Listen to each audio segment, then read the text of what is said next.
माननीय सदस्यगण, जैसे आपको समाचार 2 के भाग के माध्यम से पहले ही सूचित किया जा चुका है कि माननीय मंत्री जी द्वारा बजट प्रस्तुत किए जाने के पश्चात इसकी प्रतियां आपको मेंबर पोर्टल के माध्यम से उपलब्ध करा दी जाएगी।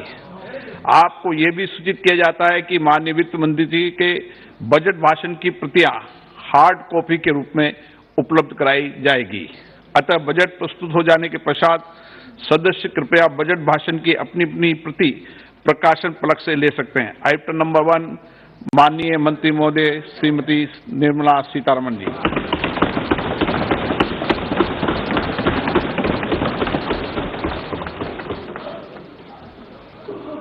मंत्री जी आज डिजिटल बजट पढ़ रहे हैं।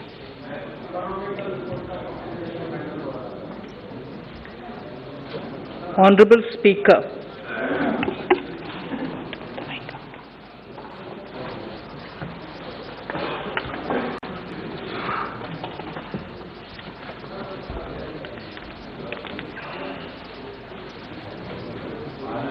Honorable Speaker, sir, I present the budget for the year 2022-23. At the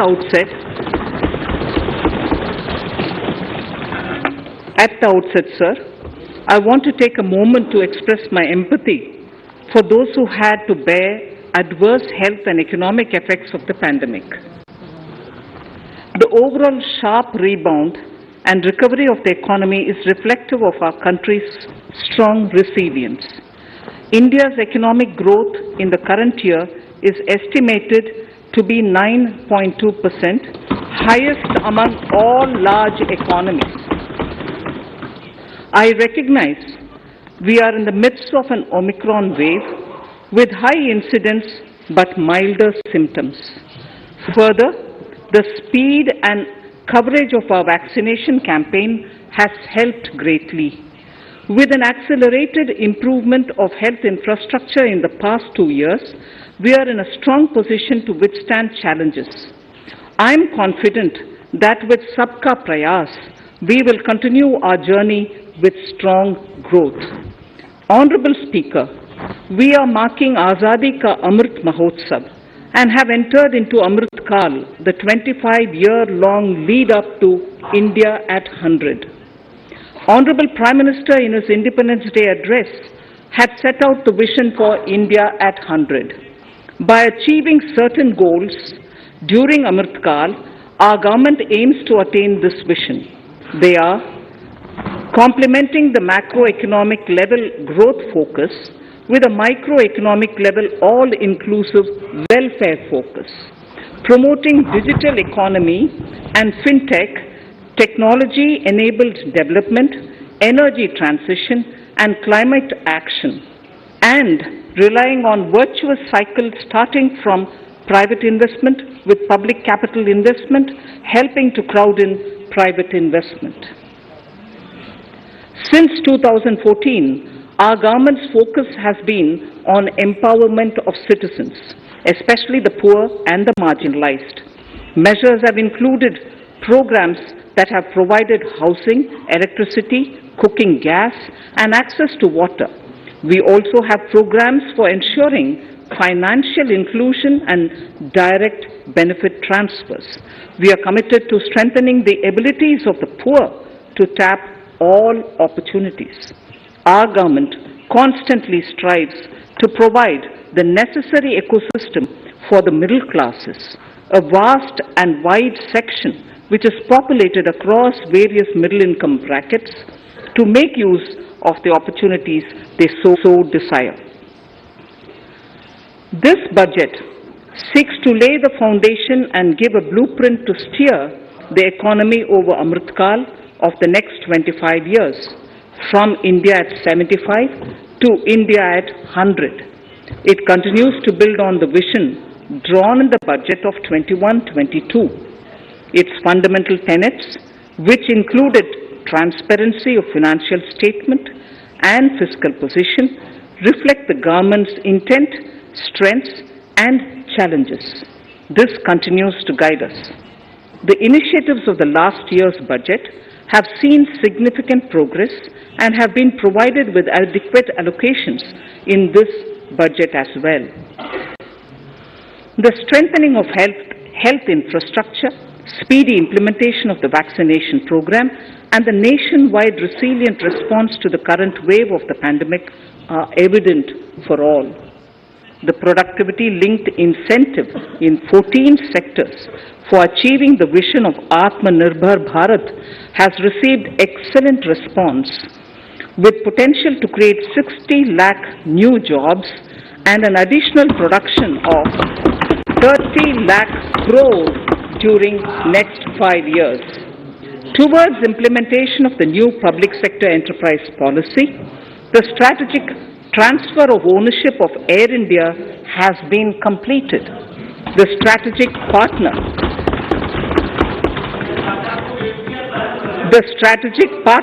for Neelanchal Ispat Nigam Limited has been selected. The public issue of the LIC is expected shortly.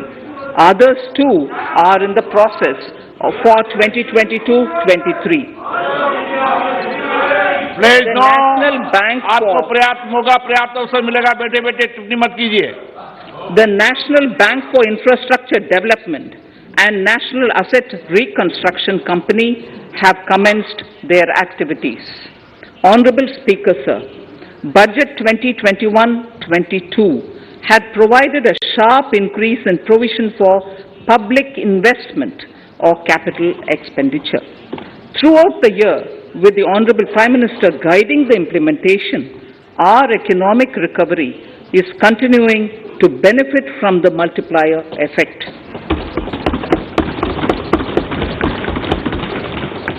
This budget continues to provide impetus for growth.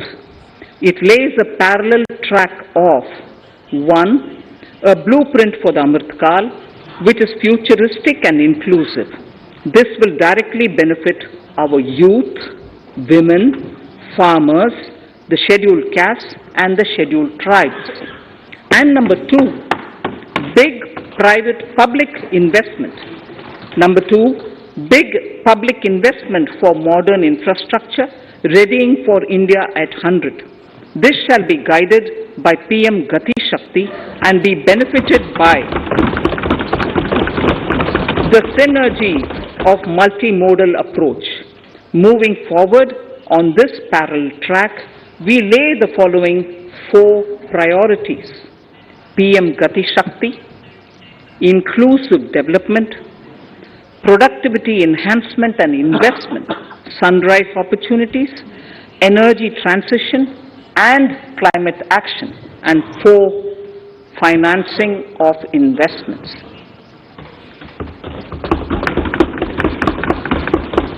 PM Gati Shakti.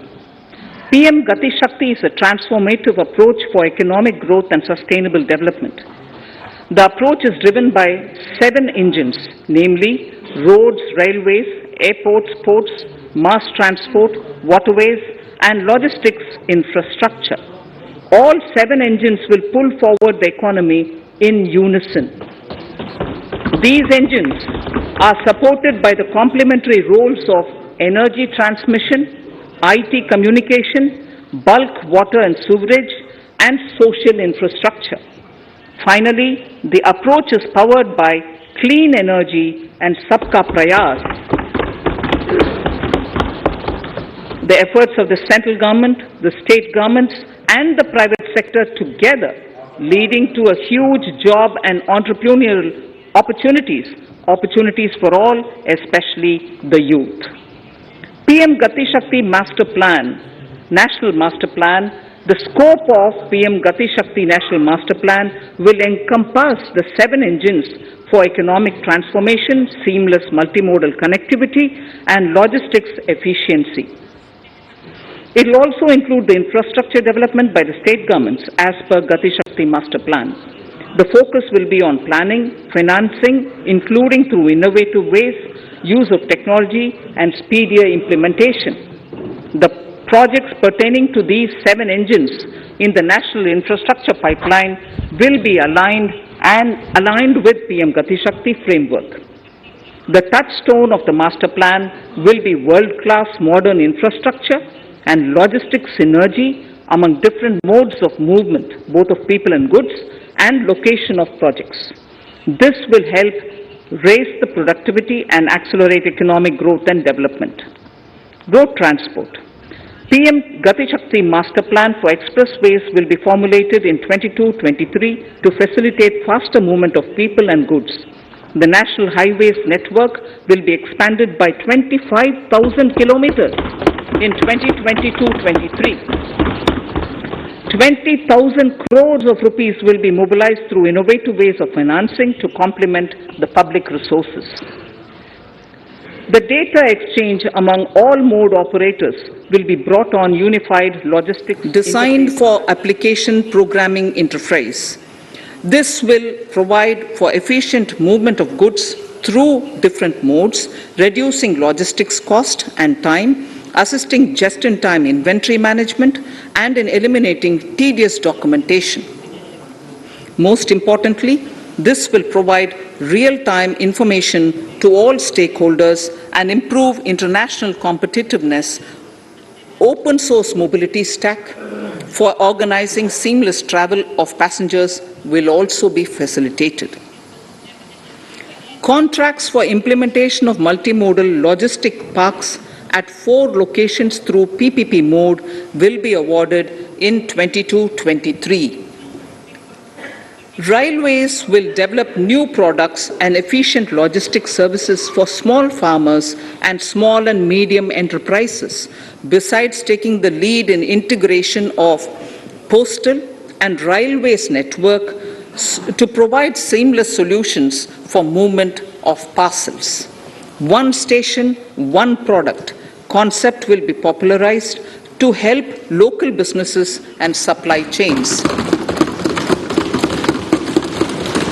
As a part of Atmanirbhar Bharat, 2,000 kilometers of network will be brought under Kavach, the indigenous world-class technology for safety and capacity augmentation in 2022-23. 400 new generation Vande Bharat trains will better energy efficiency and passenger riding experience will be developed and manufactured during the next 3 years. 100 PM Gati Shakti cargo terminals for multimodal logistics facilities will be developed during the next 3 years. Innovative ways of financing and faster implementation will be encouraged for building metro systems of appropriate type at scale. Multimodal connectivity between mass urban transport and railway stations will be facilitated on priority.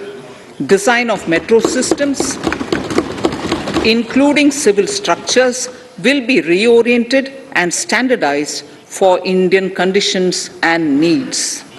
Parvatmala, as a preferred ecologically sustainable alternative to conventional roads in difficult hilly areas, National Ropeways Development Program will be taken up on PPP mode. The aim is to improve connectivity and convenience for commuters, besides promoting tourism. This may also cover congested urban areas where conventional mass transit system is not feasible. Contracts for 8 such ropeway projects for a length of 60 kilometers will be awarded in 22-23.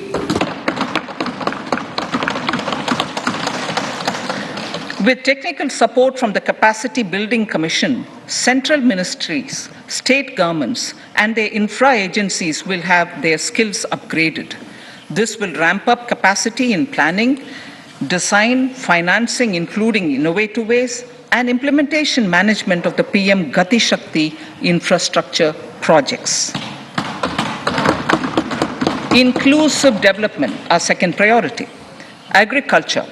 The procurement of wheat in Rabi 21-22 and the estimated procurement of paddy in Kharif 21-22 will cover 1,208 lakh metric tons of wheat and paddy from 163 lakh farmers. and 2.37 lakh crores will be the direct payment of MSP value to their accounts. Chemical-free natural farming will be promoted throughout the country with a focus on farmers' lands in 5-kilometer wide corridors along the river Ganga at the first stage. 2023 has been announced as the International Year of Millets.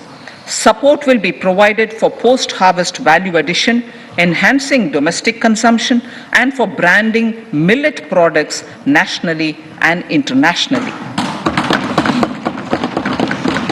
To reduce our dependence on import of oil seeds, a rationalized and comprehensive scheme to increase domestic production of oil seeds will be implemented.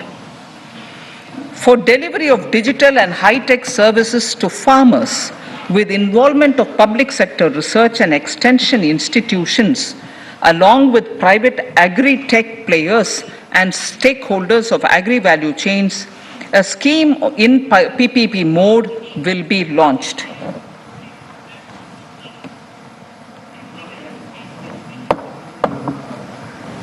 Use of Kisan drones will be promoted for crop assessment, digitization of land records, spraying of insecticides and nutrients. States will be encouraged to revise syllabi of agricultural universities to meet the needs of natural, zero budget, and organic farming, modern day agriculture, value addition, and management. A fund with blended capital raised under the co-investment model will be facilitated through the NABARD. This is to finance startups for agriculture and rural enterprise relevant for farm produce value chain. The activities of these startups will include inter alia, support for FPOs, machinery for farmers on rental basis at farm level, and technology including IT-based support. The implementation of the Ken-Betwa link project at an estimated cost of 44,605 crores will be taken up. This is aimed at providing irrigation benefits to 9.0 lakh hectare of farmers' lands, drinking water supply to 62 lakh people, 103 megawatt of hydro, 27 megawatt of solar power, allocations of 4,300 crores of rupees in the RE 21-22 and 1,400 crores of rupees in 22-23 have been made for this project. Honorable Speaker, sir, draft DPRs for 5 river links, namely Daman Ganga Pinjal, Partapi Narmada, Godavari Krishna, Krishna Pennar, and Pennar Kaveri have been finalized.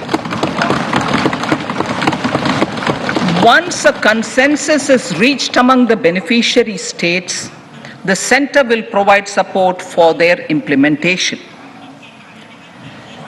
For farmers to adopt suitable varieties of fruits and vegetables and to use appropriate production and harvesting techniques, our government will provide a comprehensive package with participation of state governments.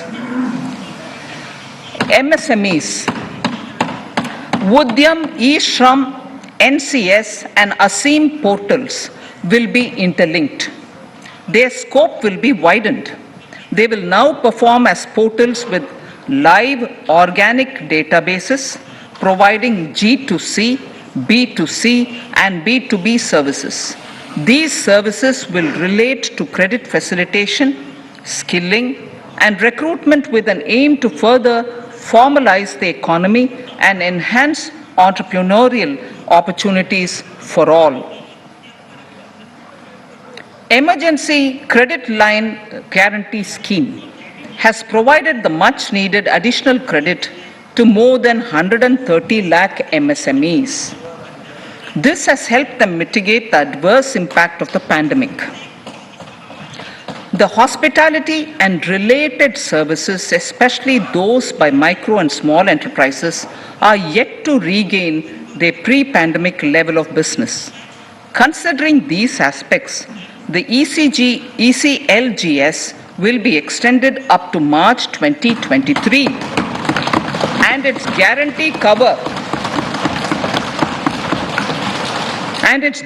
cover will be expanded by 50,000 crores of rupees to total cover of 5 lakh crores.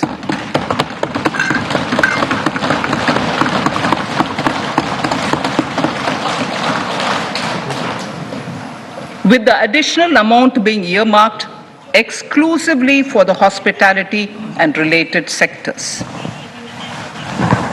Credit Guarantee Trust for Micro and Small Enterprises, CGT-MSE, scheme will be revamped with required infusion of funds. This will facilitate additional credit of 2 lakh crore for micro and small enterprises and expand employment opportunities.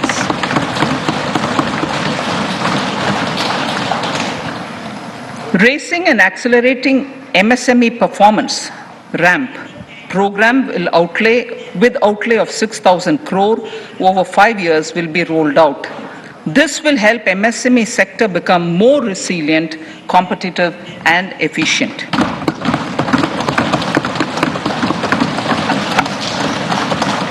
Skilling programs and partnership with the industry will be reoriented to promote continuous skilling avenues, sustainability and employability. The National Skill Qualification Framework will be aligned with dynamic industry needs. Digital ecosystem for skilling and livelihood, the Desh Stack e-portal, will be launched. This aims to empower citizens to skill, reskill or upskill through online training. It will also provide API-based trusted skill credentials, payment and discovery layers to find relevant jobs and entrepreneurial opportunities. Startups will be promoted to facilitate Drone Shakti through varied applications and for drone as a service. In select ITIs in all states, the required courses for skilling will be started. Due to the pandemic-induced closure of schools, our children, particularly in the rural areas and those from scheduled castes and scheduled tribes and other weaker sections, have lost almost 2 years of formal education. Mostly, these are children in government schools. We recognize the need to impart supplementary teaching and to build a resilient mechanism for education delivery. For this purpose, One Class, One TV channel program of PM E-Vidya will be expanded from 12 to 200 TV channels. This will enable all states to provide supplementary education in regional languages for classes 1 to 12.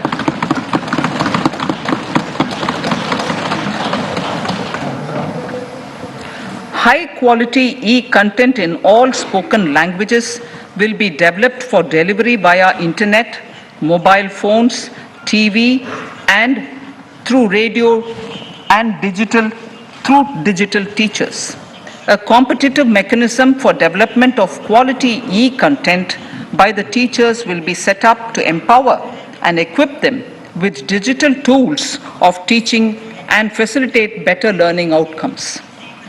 A digital university will be established to provide access to students across the country for world-class quality universal education with personalized learning experience at their doorsteps.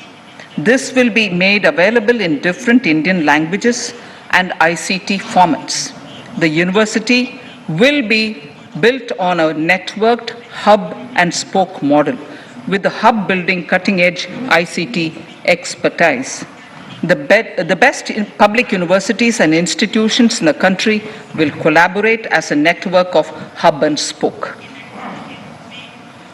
An open platform for the national digital health ecosystem will be rolled out. It will consist of digital registries of health providers and health facilities, unique health identity, consent framework, and universal access to health facilities. The pandemic has accentuated mental health problems in people of all ages. To better the access to quality mental health counseling and care services, a national Tele mental health program will be launched.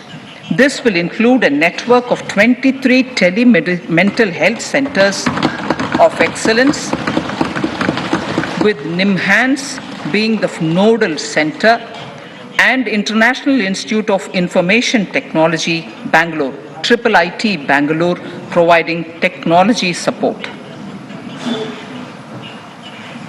Recognizing the importance of Nari Shakti as the harbinger of our bright future and for women-led development, during the Amritkal, our government has comprehensively revamped the schemes of the Ministry of Women and Child Development. Accordingly, 3 schemes, namely Mission Shakti, Mission Vatsalya, Saksham Anganwadi and Poshan 2.0 were launched recently to provide integrated benefits to women and children. Saksham Anganwadis are a new generation Anganwadis that have better infrastructure and audio-visual aids, powered by clean energy and providing improved environment for early childhood development. 2 lakh Anganwadis will be upgraded under this scheme. Current coverage of Har Ghar Nal Se Jal is 8.7 crores. Of this, 5.5 crore households were provided tap water in last 2 years itself. Allocation of 60,000 crores of rupees has been made with an aim to cover 3.8 crore households in 2022 and 23. In 22-23, 80 lakh houses will be completed for the identified eligible beneficiaries of the PM Awas Yojana, both rural and urban. 48,000 crores is allotted for this purpose. The central government will work with the state governments for reduction of time required for all land and construction related approvals, for promoting affordable housing for middle class and for the economically weaker sections in urban areas. We shall also work with the financial sector, regulators, to expand access to capital along with reduction in cost of intermediaries. A new scheme, Prime Minister's Development Initiative for the Northeast, will be implemented through the Northeastern Council. It will fund infrastructure in the spirit of PM Gati Shakti and social development projects based on felt needs of the Northeast. This will enable livelihood activities for youth and women, filling the gaps in various sectors. It will not be a substitute for existing central or state schemes. While the central ministries may also post their candidate projects, priority will be given to those posted by the states. An initial allocation of 1,500 crores of rupees will be made, and the initial list of projects is given in Annexure 1 of my speech. Our vision to improve the quality of life of citizens in the most backward districts of the country through aspirational districts program has been translated into reality in a very short span of time. 95% of those 112 districts have made significant progress in key sectors such as health, nutrition, financial inclusion, and basic infrastructure. They have surpassed even some of the state average values.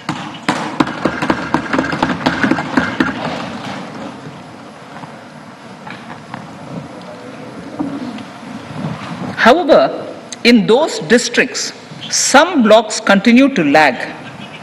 In 22-23, the program will focus on such blocks in those districts. Border villages with sparse population, limited connectivity, and infrastructure often get left out from the development gains. Such villages on the northern border will be covered under a new Vibrant Villages program.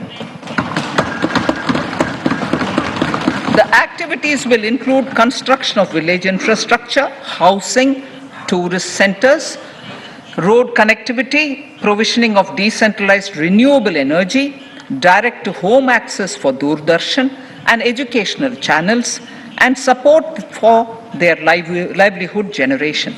Additional funding for these activities will be provided. Existing schemes will be converged. We will define their outcomes and monitor them on a constant basis. In 2022, 100% of 1.5 lakh post offices will come on the core banking system, enabling financial inclusion and access to accounts through net banking, mobile banking, ATMs, and also provide online transfer of funds between post office accounts and bank accounts. This will be helpful, especially for farmers and senior citizens in rural areas, enabling interoperability and financial inclusion. Honorable Speaker, sir, in recent years, digital banking, digital payments, and fintech innovations have grown at a rapid pace in the country. Government is continuously encouraging these sectors to ensure that the benefits of digital banking reach every nook and corner of the country in a consumer-friendly manner.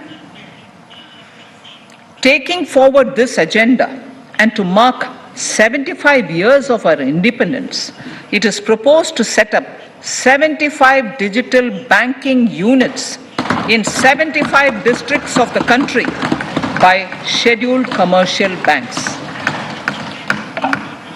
The financial support for digital payment ecosystem announced in the previous budget will continue in 22-23 as well. This will encourage further adoption of digital payments. There will also be a focus to promote use of payment platforms that are economical and user-friendly. Sir, I move to the next priority. In recent years, over 25,000 compliances were reduced and nearly 1,500 union laws were repealed. This is the result of our government's strong commitment for minimum government and maximum governance. 1,486 union laws were repealed. Our trust in the public and ease of doing business is what is highlighted here, sir. For the Amrit Kal, the next phase of ease of doing business 2.0 and ease of living will be launched. In our endeavor to improve productive efficiency of capital and human resources, we will follow the idea of trust-based governance. The new phase will be guided by an active involvement of the states, digitization of manual processes and interventions, integration of the central and state level systems through IT bridges, a single point access for all citizen-centric services, and standardization and removal of overlapping compliances. Crowdsourcing of suggestions and ground-level assessment of the impact with active involvement of citizens and businesses will be encouraged. A single window portal, Parivesh, for all green clearances was launched in 2018. It has been instrumental in reducing the time required for approvals significantly. The scope of this portal will be expanded to provide information to the applicants based on location of units. Information about specific approvals will be provided. It will enable application for all 4 approvals through a single form and tracking of the process through Centralized Processing Center Green, CPC Green. E-passports. The issuance of e-passports using embedded chip and futuristic technology will be rolled out in 22-23 to enhance the convenience for the citizens in their overseas travel. By the time of India at 100, nearly half our population is likely to be living in urban areas. To prepare for this, orderly urban development is of critical importance.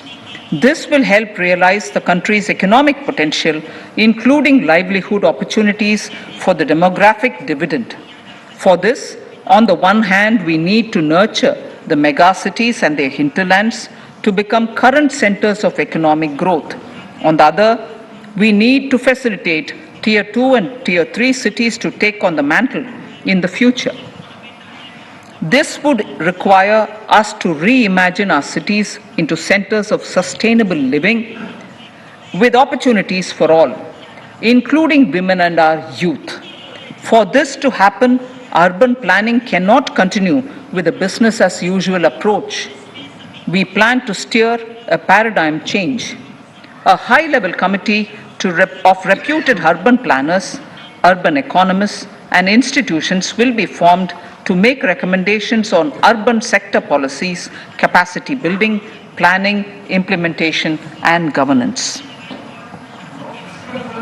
For urban capacity building, support will be provided to the states.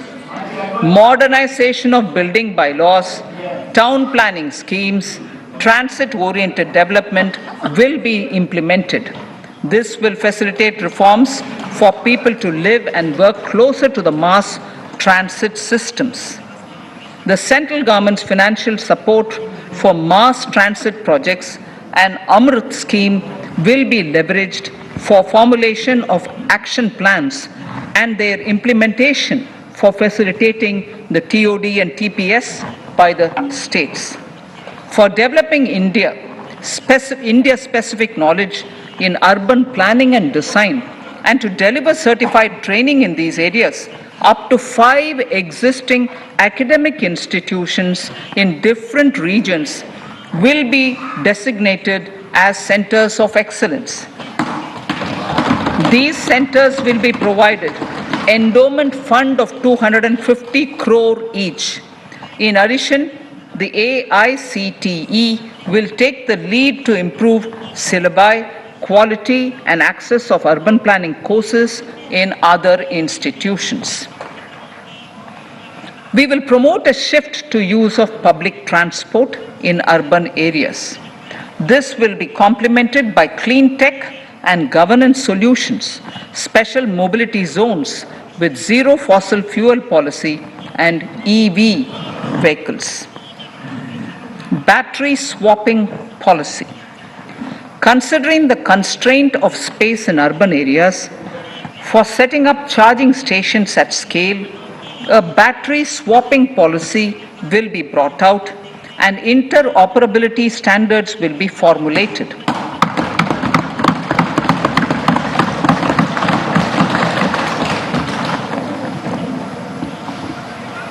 The private sector will be encouraged to develop sustainable and innovative business models for battery or energy as a service. This will improve efficiency in the EV ecosystem. Efficient use of land resources is a strong imperative. States will be encouraged to adopt unique land parcel identification number to facilitate IT-based management of records. The facility for transliteration of land records across any of the Schedule 8 languages will also be rolled out.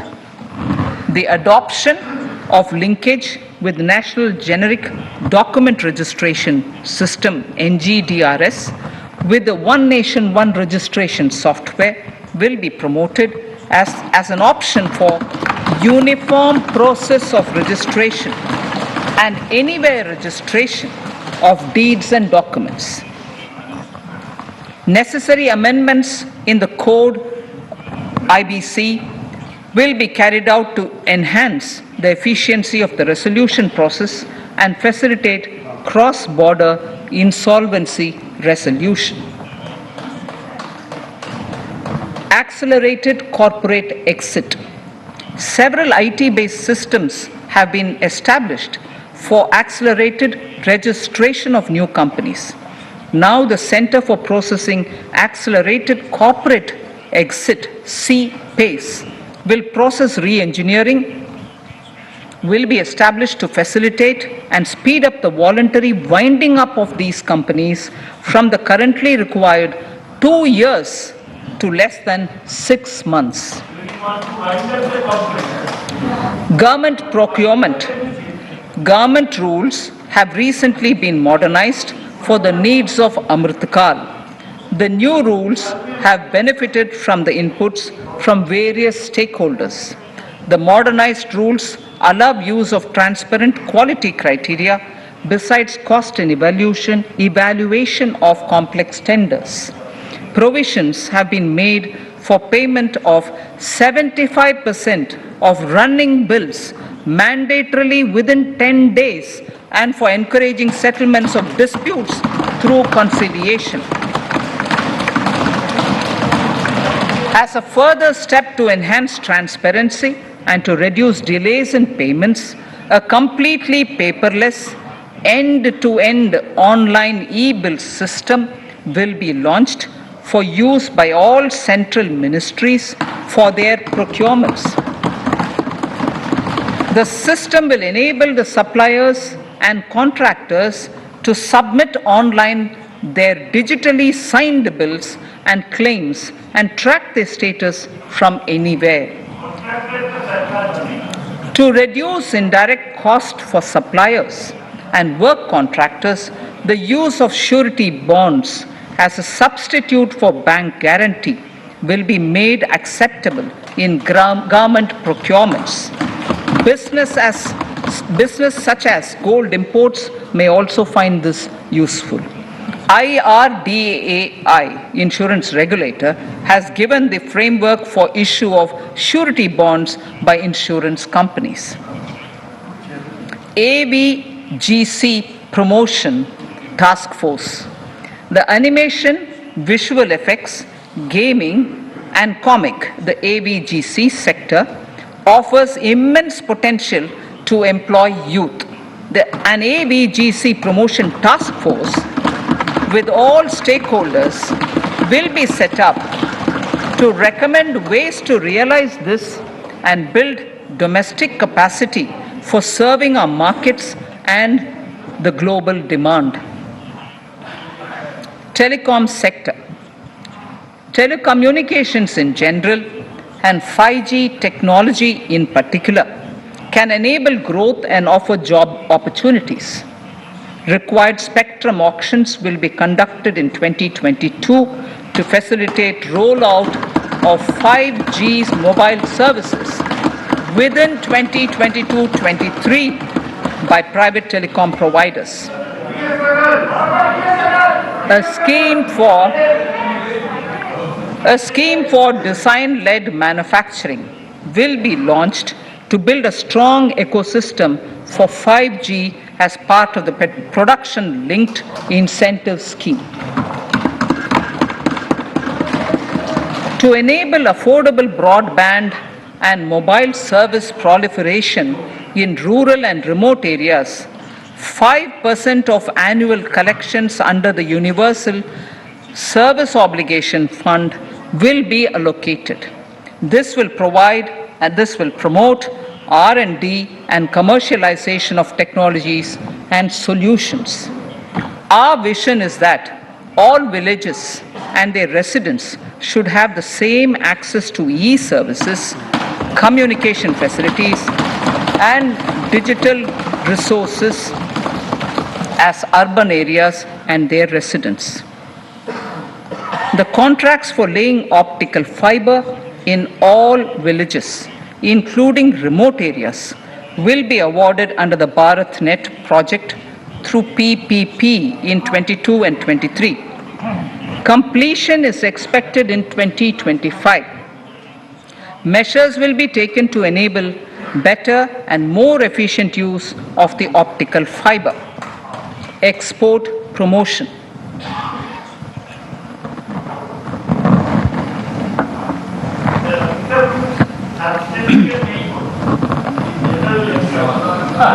The Special Economic Zones Act will be replaced with a new legislation that will enable the states to become partners in development of enterprise and service hubs. This will cover all large existing and new industrial enclaves to optimally utilize available infrastructure and enhance competitiveness of exports. Atmanirbharta in defense. Our government is committed to reducing imports and promoting Atmanirbharta in equipment for the armed forces.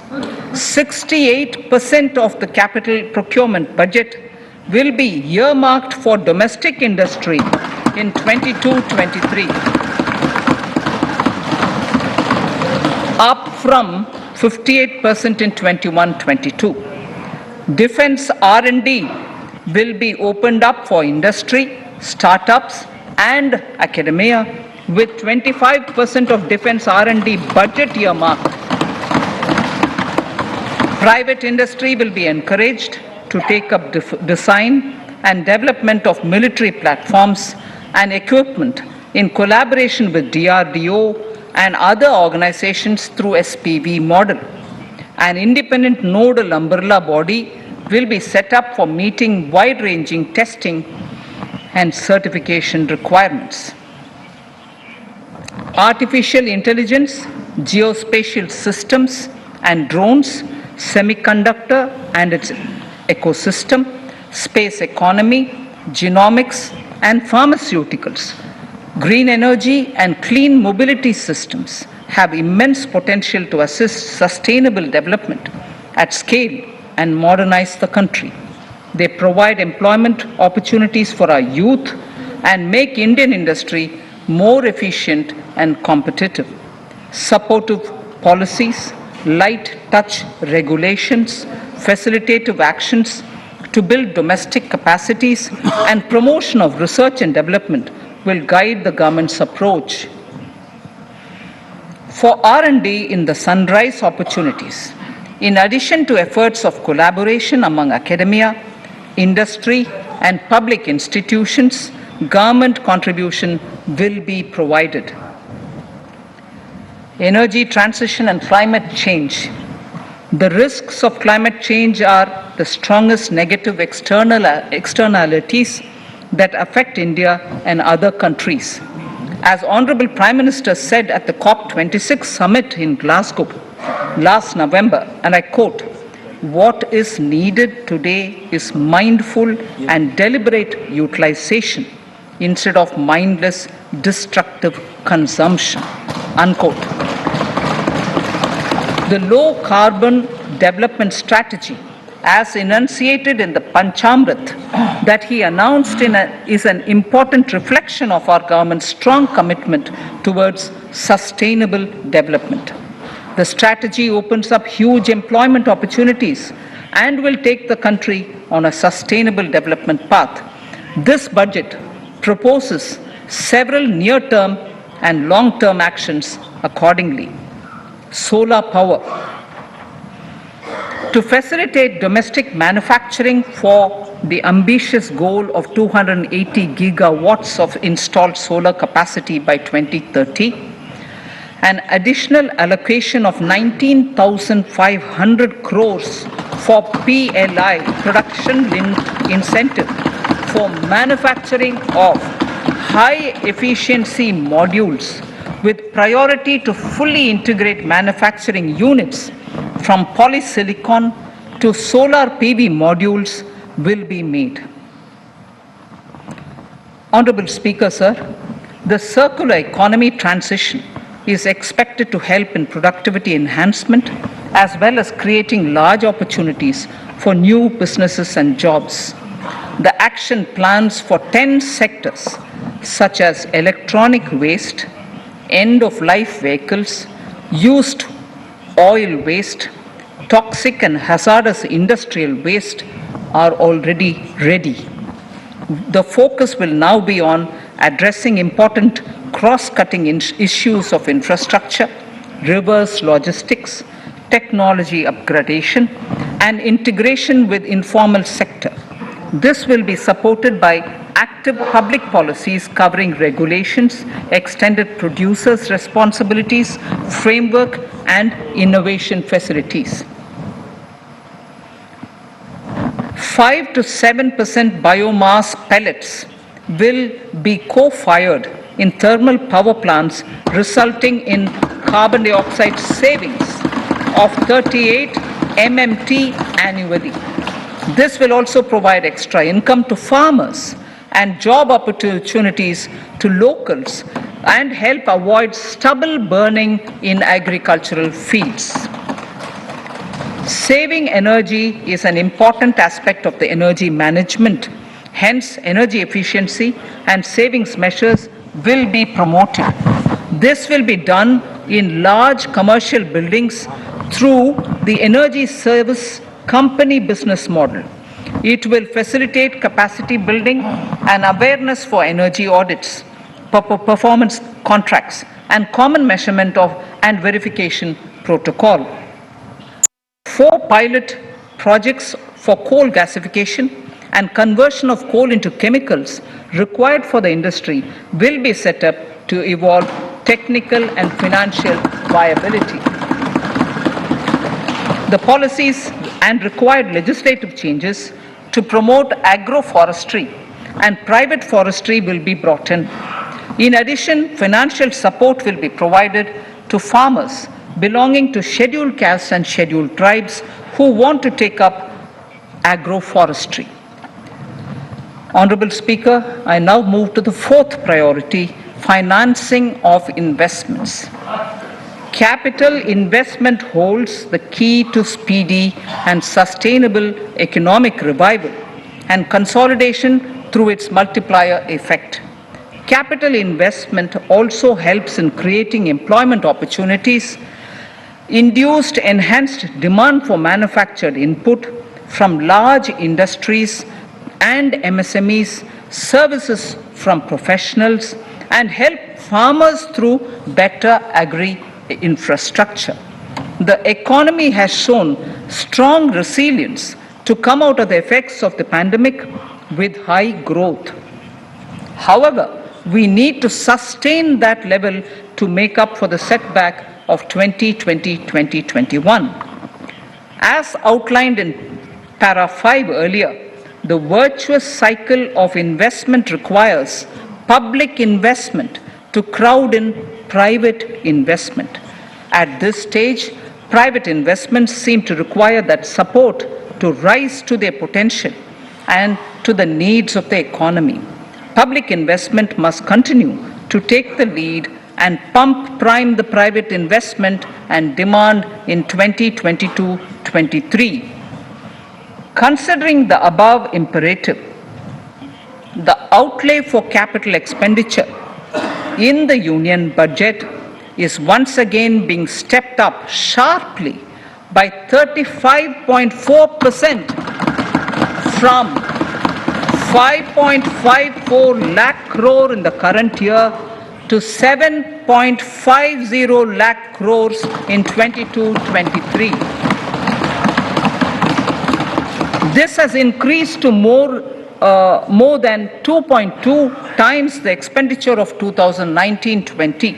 This outlay in 22-23 will be 2.9% of the GDP.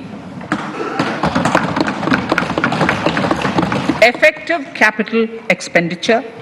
With this investment taken together with the provision made for creation of capital assets through grants and aid to states, the effective capital expenditure of the central government is estimated at 10.68 lakh crores in 22-23, which will be about 4.1% of the GDP. Green bonds. As a part of the government's overall market borrowings in 22-23, sovereign green bonds will be issued for mobilizing resources for green infrastructure. The proceeds will be deployed in public sector projects which help in reducing the carbon intensity of the economy. Gift IFSC.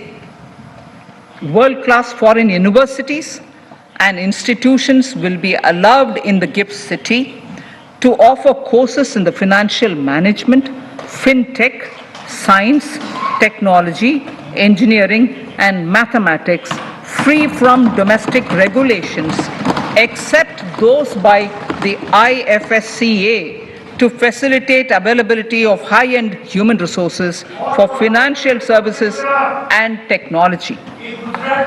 An international arbitration center will be set up in the gift city for timely settlement of disputes under international jurisprudence.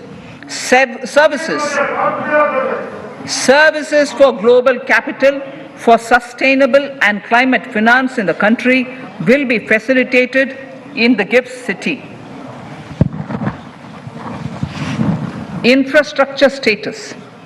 Data centers and energy storage systems, including dense charging infrastructure and grid-scale battery systems, will be included in the harmonized list of infrastructure. This will facilitate credit availability for digital infrastructure and clean energy storage. Venture capital and private equity invested more than 5.5 lakh crores last year, facilitating one of the largest startup growth system. Scaling up this investment requires a holistic examination of regulatory and other frictions. An expert committee will be set up to examine and suggest appropriate measures. Government-backed funds, NIIF and SIDBI, fund of funds, have provided scale capital, creating a multiplier effect. For encouraging important sunrise sectors such as climate action, deep tech, digital economy, pharma, and agri-tech, the government will promote these thematic funds for blended finance, with the government share being limited to 20% and the funds being managed by private fund managers. For financing the infrastructure needs, the stepping up of public investment will need to be complemented by private capital at a significant scale. Measures will be taken to enhance financial viability of projects, including PPP, with technical and knowledge assistance from multilateral agencies. Enhancing financial viability shall also be obtained by adopting global best practices, innovative ways of financing, and balanced risk allocation. Digital rupee.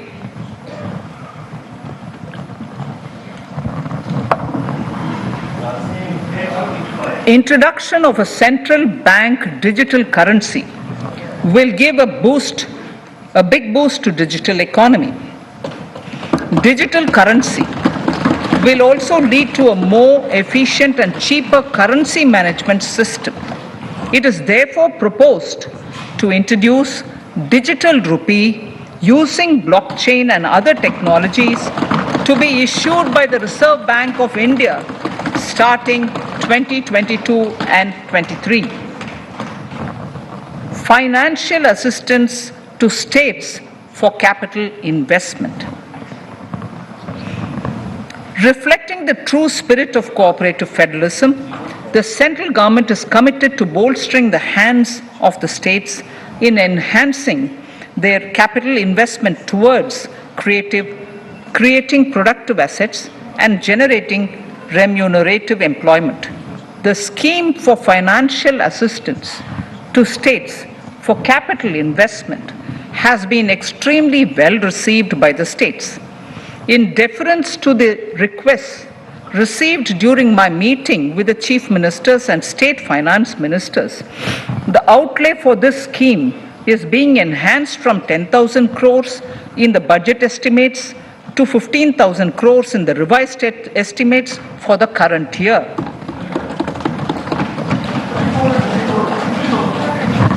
For 22-23,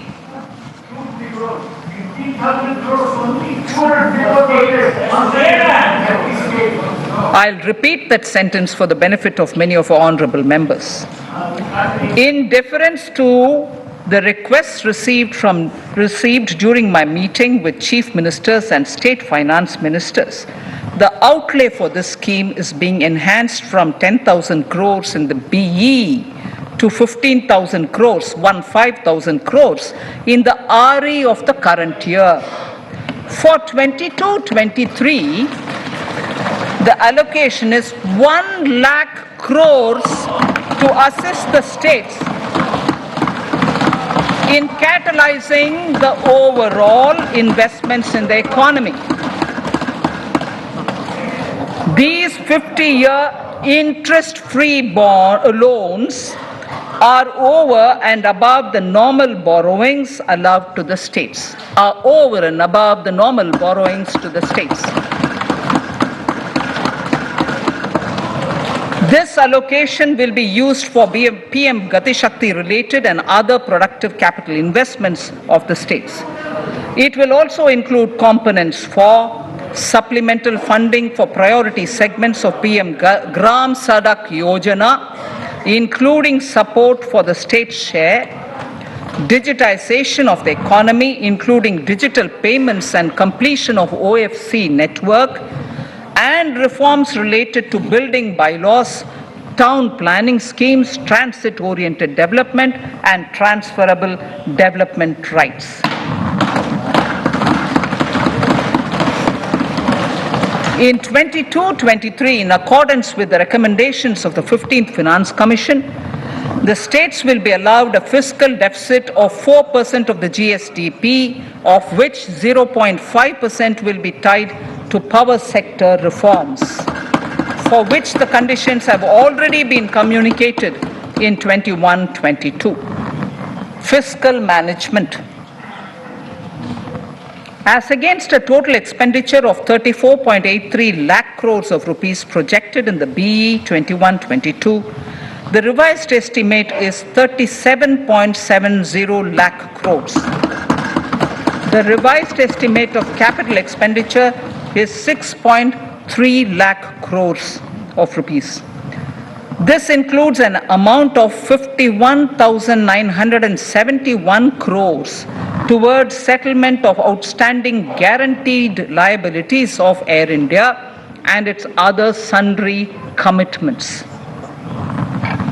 Coming to the budget estimates, Honorable Speaker, sir, the total expenditure in 22-23 is estimated at 39.45 lakh crores, while the total receipts other than borrowings are estimated at 22.84 lakh crores of rupees.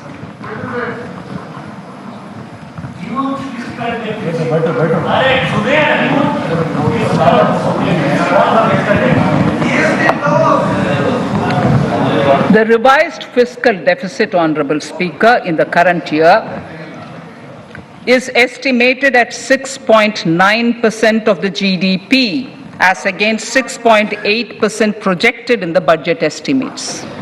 The fiscal deficit is in 22-23 is estimated at 6.4% of the GDP, which is consistent with the broad path of the fiscal consolidation announced by me last year to reach a fiscal deficit level below 4.5% by 25-26.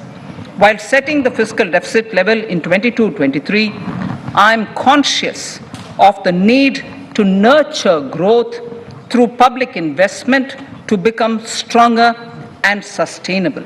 I will now move to part B of my speech.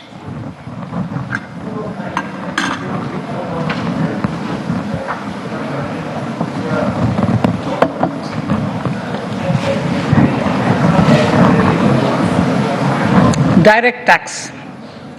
Honorable Speaker, sir, I take this opportunity to thank all the taxpayers of our country who have contributed immensely and strengthened the hands of the government in helping their fellow citizens in this hour of need.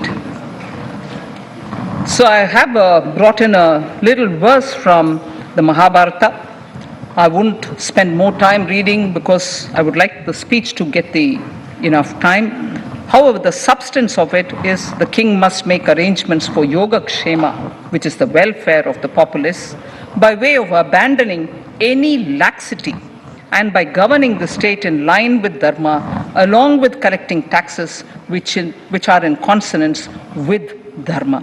This is Mahabharata Shanti Parva Adhyaya, Shloka 11 from 72. Drawing wisdom from our ancient texts, we continue on the path to progress.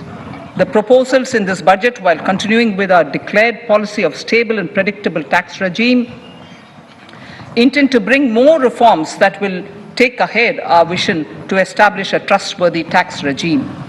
This will further simplify the tax system, promote voluntary compliance by taxpayers, and reduce litigation. Introducing new updated return. India is growing at an accelerated pace and people are undertaking multiple financial transactions. The Income Tax Department has established a robust framework of reporting of taxpayers' transactions. In this context, some taxpayers may realize that they have committed omissions or mistakes in correctly estimating their income for tax payment. To provide an opportunity to correct such errors, I am proposing a new provision permitting taxpayers to file an updated return on payment of additional tax. This updated return can be filed within 2 years from the end of the relevant assessment year.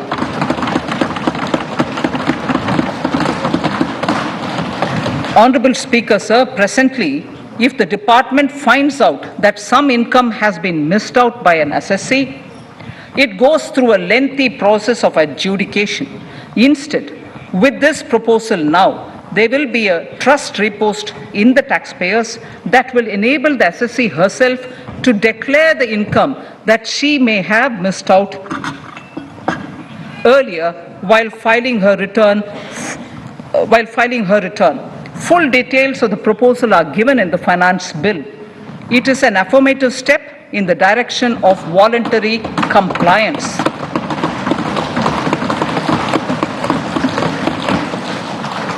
Reduced alternative minimum tax rate and surcharge for cooperatives. Currently, cooperative societies are required to pay alternate minimum tax at the rate of 18 and 1.5%. However, companies pay the same rate, the same, which is the alternate minimum tax, at the rate of 15%.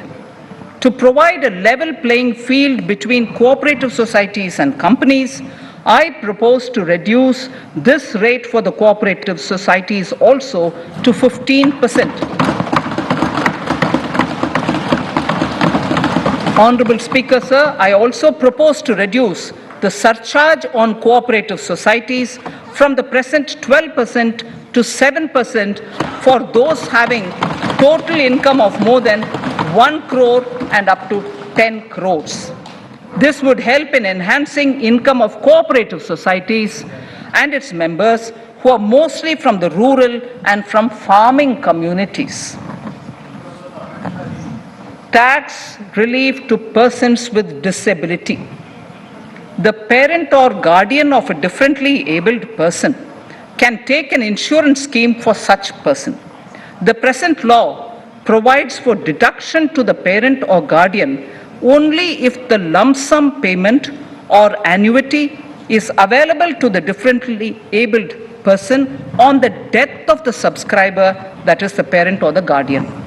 There could be situations where the differently abled dependent may need payment of annuity or lump sum amount even during the lifetime of their parent or guardian. I propose thus to allow the payment of annuity and lump sum amount to the differently abled dependent during the lifetime of the parent and guardians, that is parent or guardians, attaining the age of 60 years. Parity between employees of the state and central governments. At present, the central government contributes 14% of the salary of its employee to the National Pension System, NPS, Tier 1. This is allowed as a deduction in computing the income of the employee. However, such deduction is allowed only to the extent of 10% of the salary in case of employees of the state governments. To provide equal treatment to both central and state government employees, I propose to increase the tax deduction limit from 10% to 14% on employers' contribution to the MPS account of state government employees as well. This would help in enhancing the social security benefits of the state government employees and bring them at par with central government employees. Incentives for startups. Startups have emerged as drivers of growth for our economy. Over the past few years, the country has seen a manifold increase in successful startups. Eligible startups established before 31/3/2022 had been provided a tax incentive for 3 consecutive years out of the 10 years from incorporation. In view of the COVID pandemic, I propose to extend the period of incorporation of the eligible startup by 1 more year, that is up to 31/3/2023, for providing such tax incentives.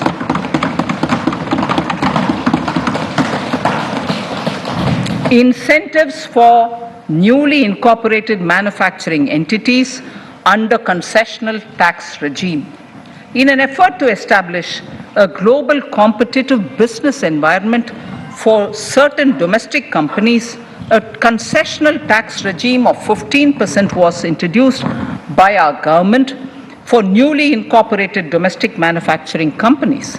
I propose to extend the last date for commencement of manufacturing or production under Section 115B(ab) by 1 more year, that is from 31st March 2023 to 31st March 2024.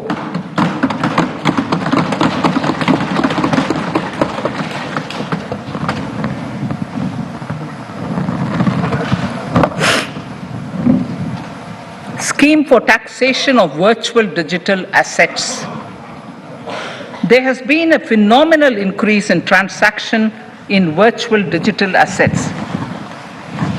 The magnitude and frequency of these transactions have made it imperative to provide for a specific tax regime.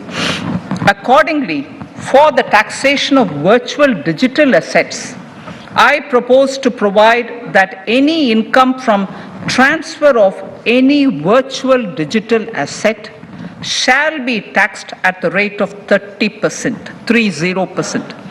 No deduction in respect of any expenditure or allowance shall be allowed while computing such income except cost of acquisition.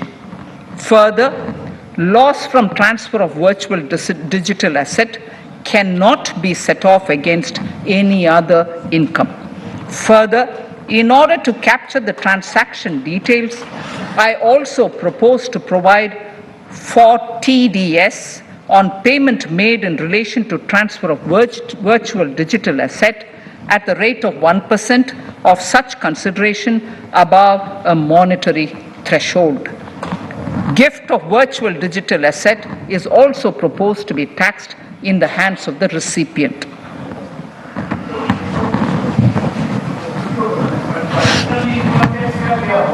Litigation management to avoid repetitive appeals by the department.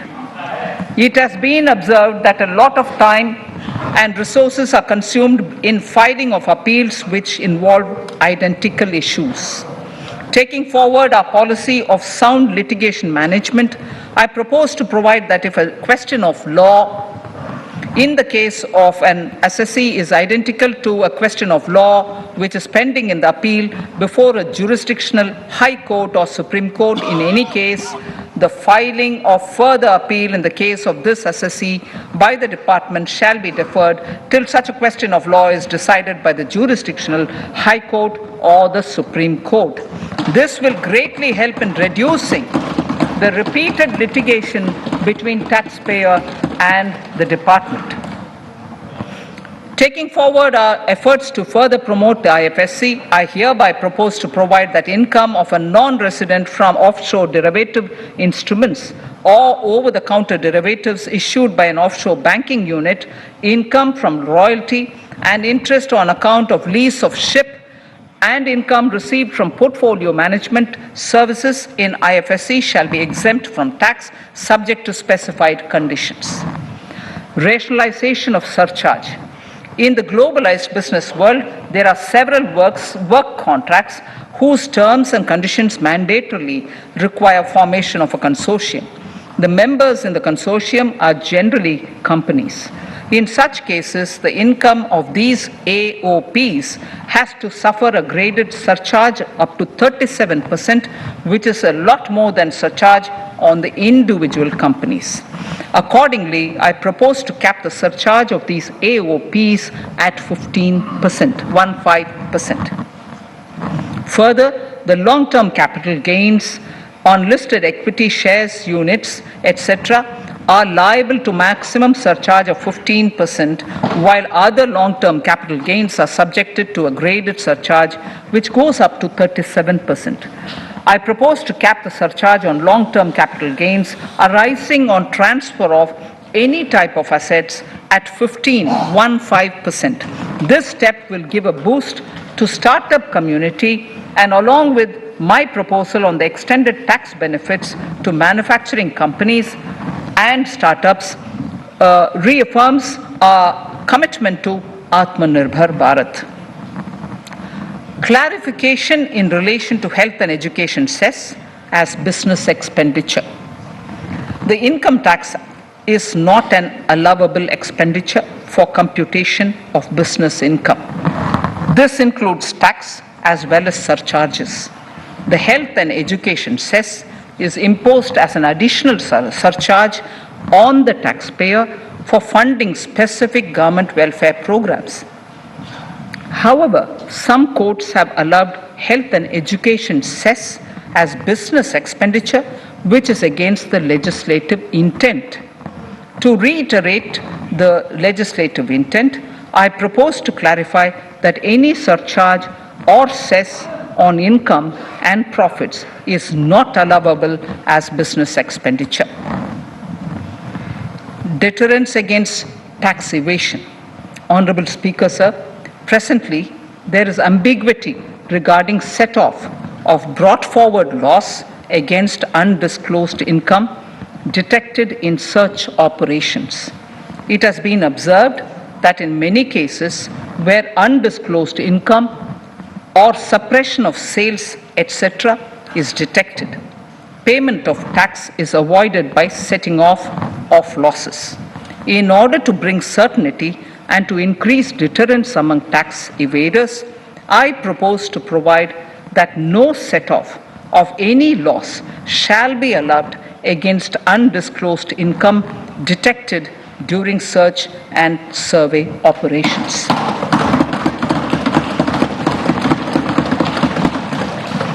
It has been noticed that as a business promotion strategy, there is a tendency on businesses to pass on benefits to their agents.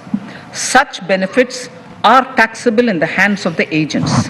In order to track such transactions, I propose to provide for tax deduction by the person giving benefits if the aggregate value of such benefits exceeds 20,000 rupees during the financial year. A few other changes are being made, the details of which are there in the finance bill. Indirect taxes.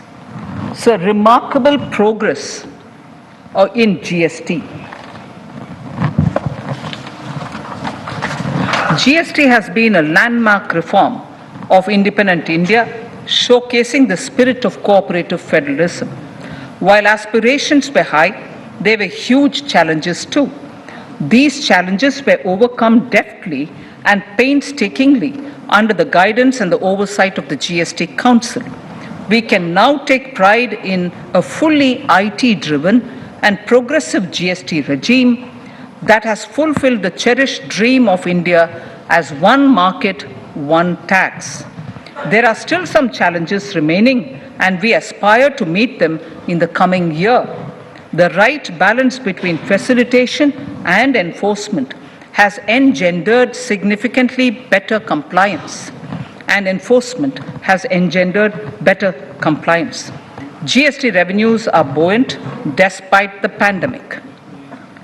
I would bring in something which I've got to know this morning, not part of my speech, but worth putting in here for the knowledge of the Honorable House. I would like to bring to the notice of this House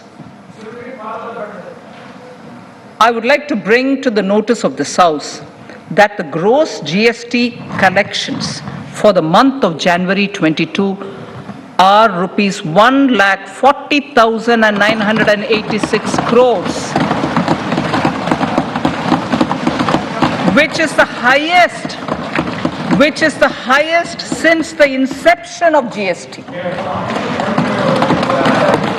This has been possible due to rapid economic growth, recovery, post-COVID.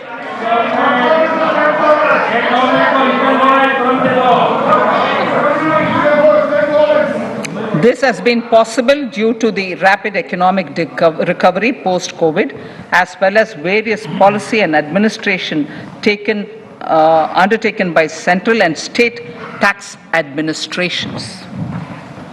Taxpayers deserve applause for this growth.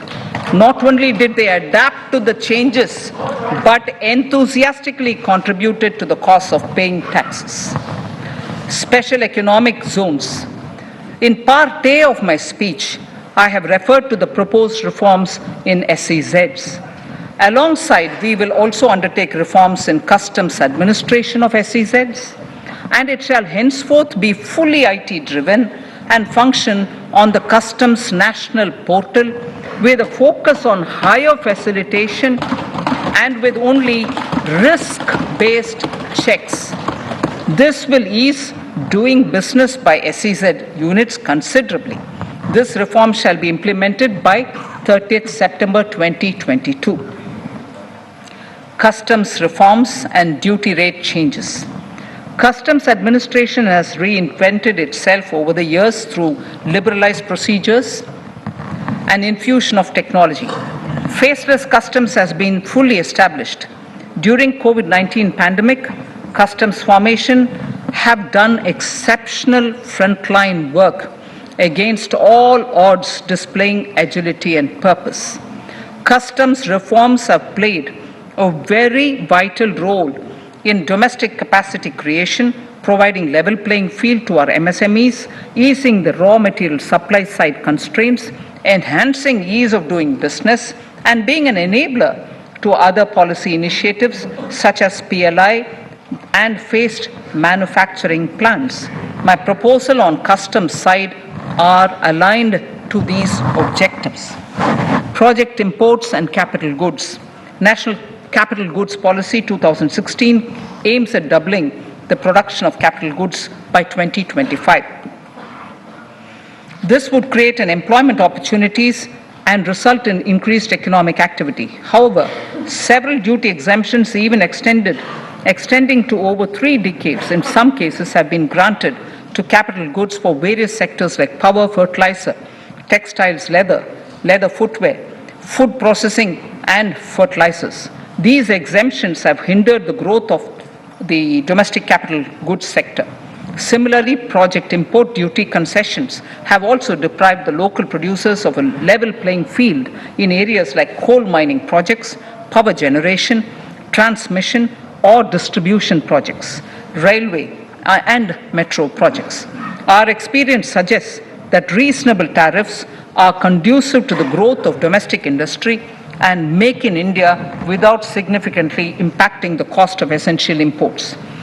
Accordingly, Honourable Speaker, Sir, it is proposed to phase out the concessional rates in capital goods and project imports gradually and apply a moderate tariff of 7.5%.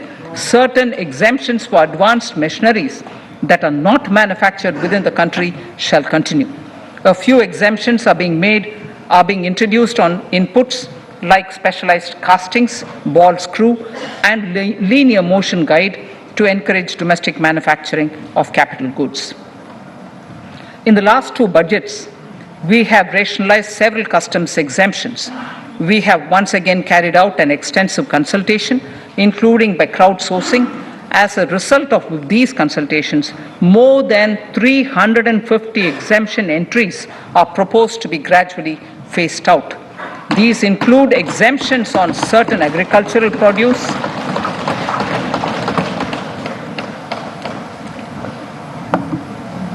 chemicals, fabrics, medical devices and drugs, and medicines for which sufficient domestic capacity exists. Further, as a simplification measure, several concessional rates are being incorporated in the customs tariff schedule itself instead of prescribing them through various notifications.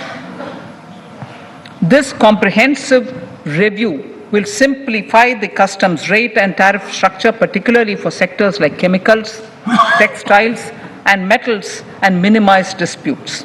Removal of exemption on items which are or can be manufactured in India and providing concessional duties on raw material that go into manufacturing of intermediate products will go many a step forward in achieving our objective of Make in India and Atmanirbhar Bharat.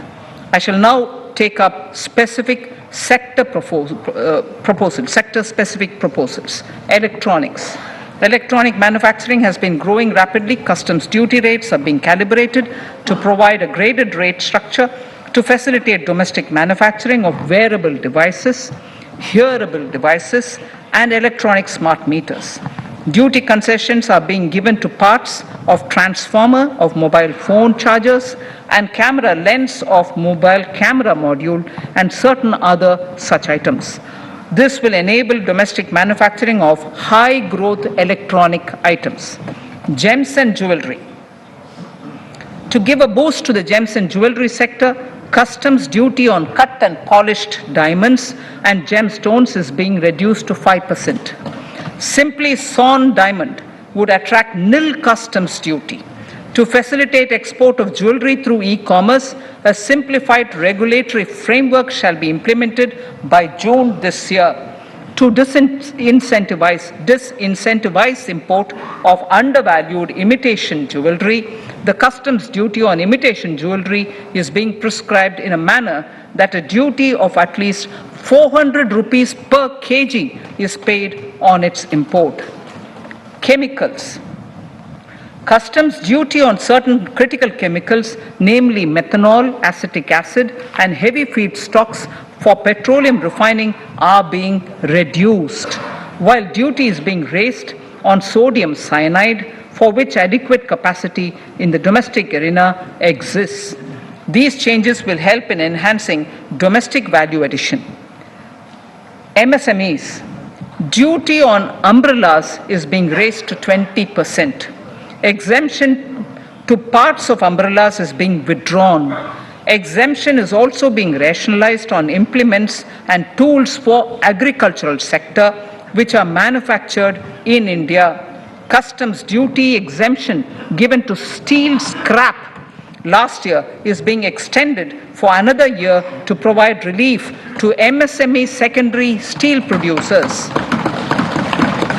Certain anti-dumping and CVD on stainless steel and coated steel flat products, bars of alloy steel and high-speed steel are being revoked in larger public interest considering prevailing high prices of metals. To incentivize exports, exemptions are being provided on items such as embellishment, trimmings, fasteners, buttons, zipper, lining material, specified leather, furniture fittings, and packaging boxes that may be needed by bona fide exporters of handicrafts, textiles, leather garments, leather footwear, and other goods. Honorable Speaker, sir, duty is being reduced on certain inputs required for shrimp aquaculture so as to promote its exports. Tariff measure to encourage blending of fuel. Blending of fuel is a priority for this government. To encourage the efforts for blending of fuel, unblended fuel shall attract an additional differential excise duty of rupees 2 per litre from first day of October 22. A few other changes are being made in duty rates, customs, tariff and customs law, the details of which are there in the finance bill. Mr. Speaker, sir, with these words, I commend the budget to this august House. Thank you. Item number 2, Srimati Nirmala Sitharaman ji.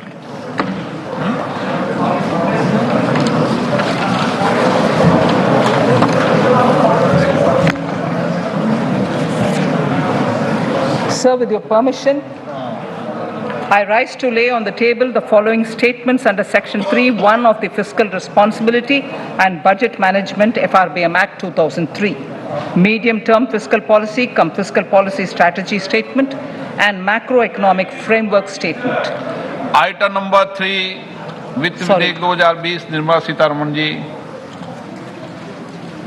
Sir, item number 3, Finance Bill. Sir, with your permission, I rise to move for leave to introduce the Finance Bill 2022. प्रश्न ये कि वित्त विधेयक को प्रस्तावित करने की अनुमति प्रदान की जाए। जो सदस्य इसके पक्ष में हाँ गए, जो सदस्य विरोध में ना गए, मेरे विचार में निर्णय हाँ वालों के पक्ष में, हाँ वालों के पक्ष में। माननीय मंत्री जी, वित्त विधेयक को प्रस्तावित करें। Sir, I introduce the bill. सभा की कार्रवाई कल बुधवार दिनांक 2 फरवरी 2022 को 4:30 बजे तक के लिए स्थगित की जाती है।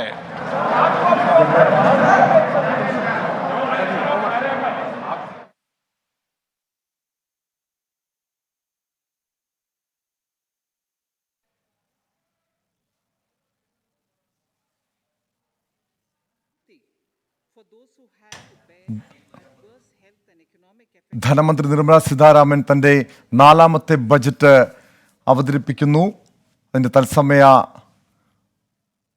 സംപ്രേഷണമാണ് കാണുന്നത്.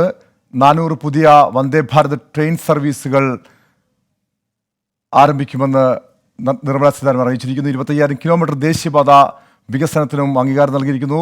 താങ്ങുവിലയ്ക്കായി 2.37 ലക്ഷം കോടി നീക്കിവെക്കും. കേന്ദ്ര ബജറ്റിൽ താങ്ങുവിലയ്ക്ക് 2.37 ലക്ഷം കോടി രൂപയും അനുവദിച്ചിട്ടുണ്ട്. കർഷകർക്ക് കിസാൻ ഡ്രോണുകൾ ഉൾപ്പെടെയുള്ള പ്രഖ്യാപനങ്ങളാണ് ധനമന്ത്രി നിർമ്മല സീതാരാമൻ പ്രഖ്യാപിച്ചിരിക്കുന്നത്. ജൈവ കൃഷി പ്രോത്സാഹിപ്പിക്കാനും വിവിധ പദ്ധതികളുണ്ട്. താങ്ങുവിലയ്ക്ക് 2.37 ലക്ഷം കോടി രൂപയുടെ പദ്ധതികളാണുള്ളത്.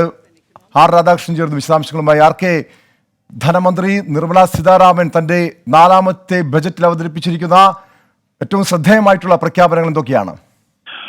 ടോം, ഇതില് നേരത്തെ നമ്മൾ ആദ്യഘട്ടത്തിൽ സംസാരിക്കുമ്പോൾ തന്നെ ഇടത്തരക്കാരെ കൂടുതൽ സർക്കാരിനെതിരായിട്ടുള്ള വികാരത്തിൽ നിന്ന് പിന്തിരിപ്പിക്കുകയാകും ഈ ബഡ്ജറ്റിന്റെ ഒരു ലക്ഷ്യമെന്ന് നമ്മൾ വിലയിരുത്തിയിരുന്നു. അതിനെ സ്ഥിരീകരിക്കുന്ന രീതിയിലുള്ള പ്രഖ്യാപനങ്ങളാണ് ഒരുപക്ഷെ ധനമന്ത്രിയുടെ ഭാഗത്ത് നിന്ന് ഉണ്ടായിരിക്കുന്നതെന്ന് നമുക്ക് പറയാൻ സാധിക്കും. ആദായ നികുതി റിട്ടേൺ പരിഷ്കരിക്കുന്നതുമായി ബന്ധപ്പെട്ടിട്ടുള്ള നിർദ്ദേശമാണ് അതിൽ ഏറ്റവും ശ്രദ്ധേയമായിട്ടുള്ളത്. തെറ്റുകൾ തിരുത്തി റിട്ടേൺ സമർപ്പിക്കാൻ 2 വർഷത്തെ സാവകാശമാണ് നൽകിയിരിക്കുന്നത്. റിട്ടേൺ അധിക നികുതി നൽകി മാറ്റങ്ങളോടെയാകും ഇത് ഫയൽ ചെയ്യേണ്ടി വരിക. മറച്ചുവെച്ച വരുമാനം മറച്ചുവെച്ച വരുമാനം പിന്നീട് വെളിപ്പെടുത്താനും ഉള്ള അവസരം ഇപ്പോൾ സർക്കാർ നൽകിയിരിക്കുകയാണ്.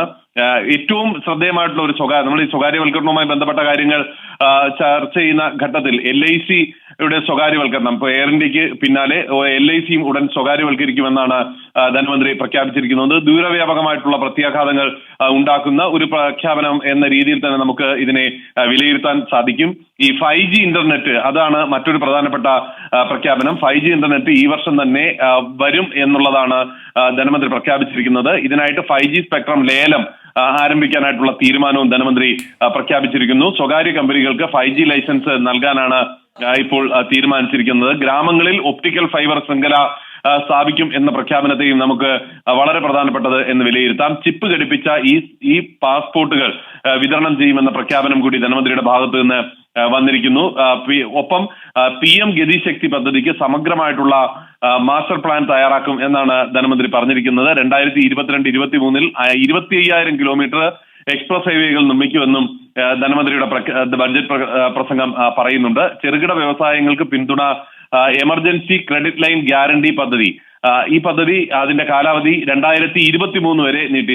നിരവധി ആളുകൾക്ക്, ചെറുകിട വ്യവസായ മേഖലയിൽ പ്രവർത്തിക്കുന്നവർക്ക് ഒക്കെ ഗുണകരമായിട്ടുള്ള നിർദ്ദേശമായി നമുക്ക് ഇതിനെ വിലയിരുത്താനായി സാധിക്കും. പദ്ധതിയുടെ കവറേജ്, ഈ പദ്ധതിയുടെ ഇപ്പോഴത്തെ ഒരു കവറേജ് 5 ലക്ഷം കോടിയാക്കി വർദ്ധിപ്പിച്ചിരിക്കുന്നു എന്നതുകൂടി ആകുമ്പോൾ ഒരു വലിയ രീതിയിലുള്ള ഗുണം സാധാരണക്കാരായിട്ടുള്ള വ്യവസായികൾക്ക്, പ്രത്യേകിച്ച് ഈ കോവിഡ് സാഹചര്യത്തിൽ തിരിച്ചടി നേരിട്ടിട്ടുള്ള ആളുകൾക്ക് ഉപയോഗിക്കാനായിട്ട് സാധിക്കുന്ന വിധത്തിലാണ്. കാരണം ഇപ്പോഴത്തെ ഒരു പ്രഖ്യാപനം ഉണ്ടായിരിക്കുന്നത്. ഡ്രോൺ ഉപയോഗം വർദ്ധിപ്പിക്കുന്നതിന് സ്റ്റാർട്ടപ്പുകൾക്ക് പ്രഖ്യാപിച്ചിരിക്കുന്ന ഒരു പദ്ധതി വളരെ ശ്രദ്ധേയമായിട്ടുള്ളതാണ്. ഡ്രോൺ ശക്തി എന്നാണ് അതിന് പേരിട്ടിരിക്കുന്നത്. ആ പദ്ധതിക്ക് പ്രോത്സാഹനം നൽകുമെന്നാണ് ഇപ്പോൾ ധനമന്ത്രി പറഞ്ഞിരിക്കുന്നത്. നദീ സംയോജനത്തിന് കേരളത്തെ സംബന്ധിച്ച് വളരെ പ്രധാനപ്പെട്ട ഒരു പ്രഖ്യാപനമായി നമുക്ക് വിലയിരുത്താവുന്നതാണ് ഈ നദീ സംയോജനം. പല ഘട്ടങ്ങളിൽ കേരളം എതിർത്തിരുന്ന ഒരു പ്രപ്പോസലാണ് നദീ സംയോജനം. നദീ സംയോജന പദ്ധതിയുമായി കേന്ദ്രം മുന്നോട്ട് പോകുന്നു എന്നുള്ളത് ഇപ്പോൾ കേരളത്തിന്റെ താല്പര്യങ്ങളെ സംബന്ധിച്ച് അത് എതിരായി തന്നെ നമുക്ക് കണക്കാക്കാം. ഏതായാലും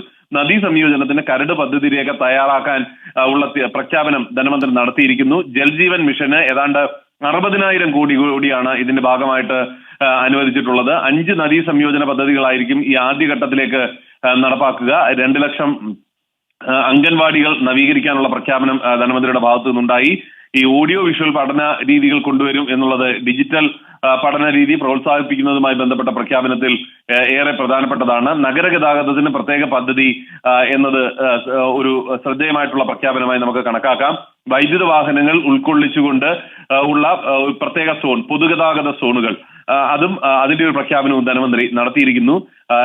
ഇന്ത്യ 9.2% സാമ്പത്തിക വളർച്ച കൈവരിക്കും എന്ന ഒരു പ്രതീക്ഷയോടുകൂടിയാണ് ധനമന്ത്രി ഈ പ്രഖ്യാപനങ്ങളെല്ലാം നടത്തിയിരിക്കുന്നത്. സാമ്പത്തിക മുന്നേറ്റം ഇന്ത്യയുടെ ഈ കോവിഡ് കാലത്തും ഇന്ത്യക്ക് നടത്താൻ സാധിക്കും എന്ന് അവകാശവാദം ധനമന്ത്രി നടത്തുന്നുണ്ട്. ബഡ്ജറ്റിന്റെ അടുത്ത ആമുഖമായിട്ട് ധനമന്ത്രി പറഞ്ഞു തുടങ്ങിയത് ബഡ്ജറ്റിന്റെ ലക്ഷ്യം അടുത്ത 25 വർഷത്തെ വളർച്ചയ്ക്ക് അടിത്തറ പാകുക എന്നാണ് മന്ത്രി പറഞ്ഞിരിക്കുന്നത്. നമുക്ക് പൊതുവിൽ വിലയിരുത്തുമ്പോൾ റോഡ്, റെയിൽവേ, എയർപോർട്ട്, തുറമുഖങ്ങൾ തുടങ്ങി 7 ഗതാഗത മേഖലയിൽ കൊണ്ടുവരുന്ന ദ്രുതഗതിയിൽ കൊണ്ടുവരുന്ന വികസന പദ്ധതികൾ സംബന്ധിച്ചിട്ടുള്ള പ്രഖ്യാപനമാണ്. അങ്ങനെയാണ് ധനമന്ത്രി അവകാശപ്പെട്ടിരിക്കുന്നത്.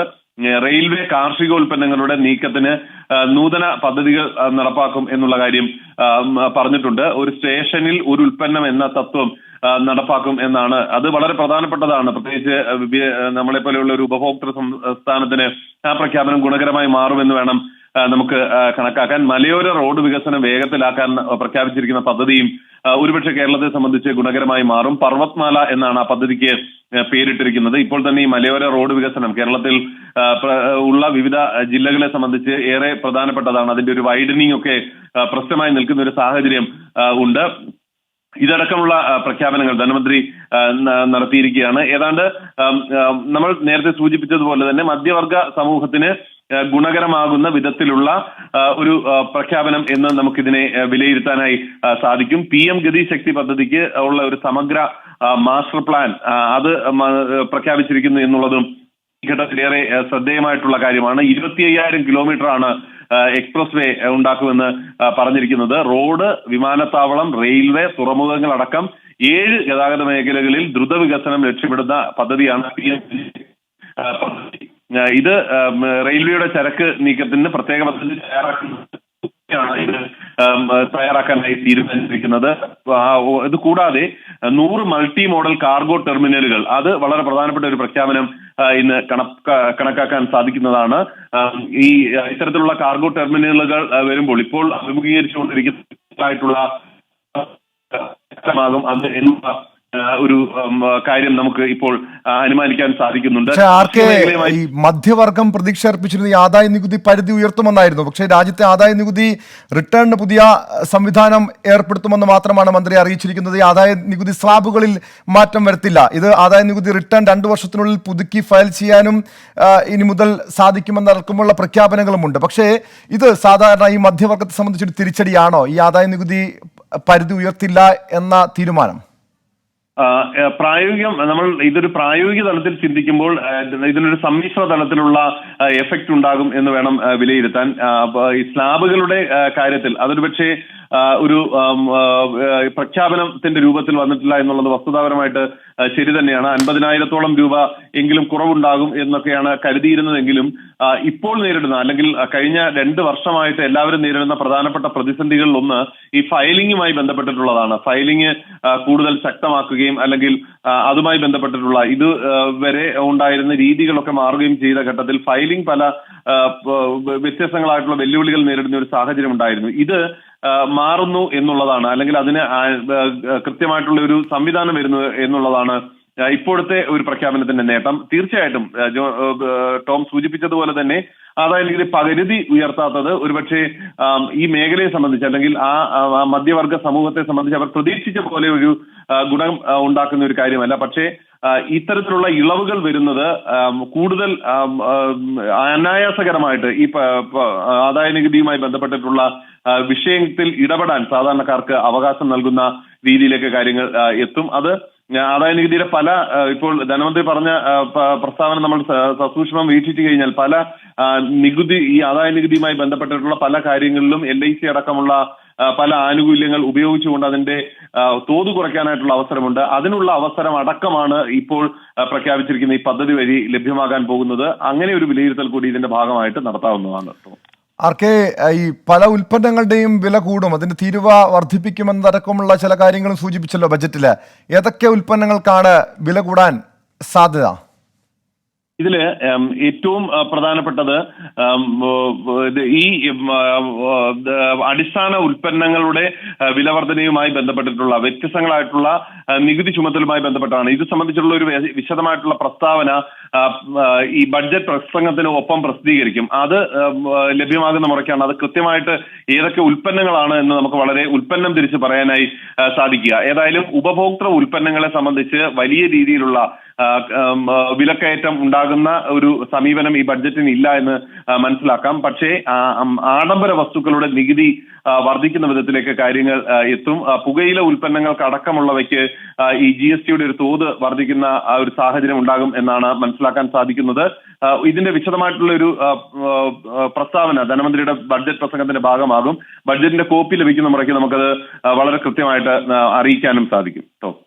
ഈ കാർഷിക മേഖലയ്ക്ക് ഉണർവേകാൻ ഈ കേന്ദ്ര ബജറ്റിൽ പുതിയ പദ്ധതികൾ കൊണ്ടുവന്നിട്ടുണ്ടല്ലോ. രാജ്യത്ത് ജൈവ രീതിയിലുള്ള കൃഷിക്ക് കൂടുതൽ പ്രാധാന്യം, മറ്റ് കാർഷിക ഉൽപ്പന്നങ്ങൾക്ക് താങ്ങുവില അടക്കം പ്രഖ്യാപിച്ചിട്ടുണ്ട്.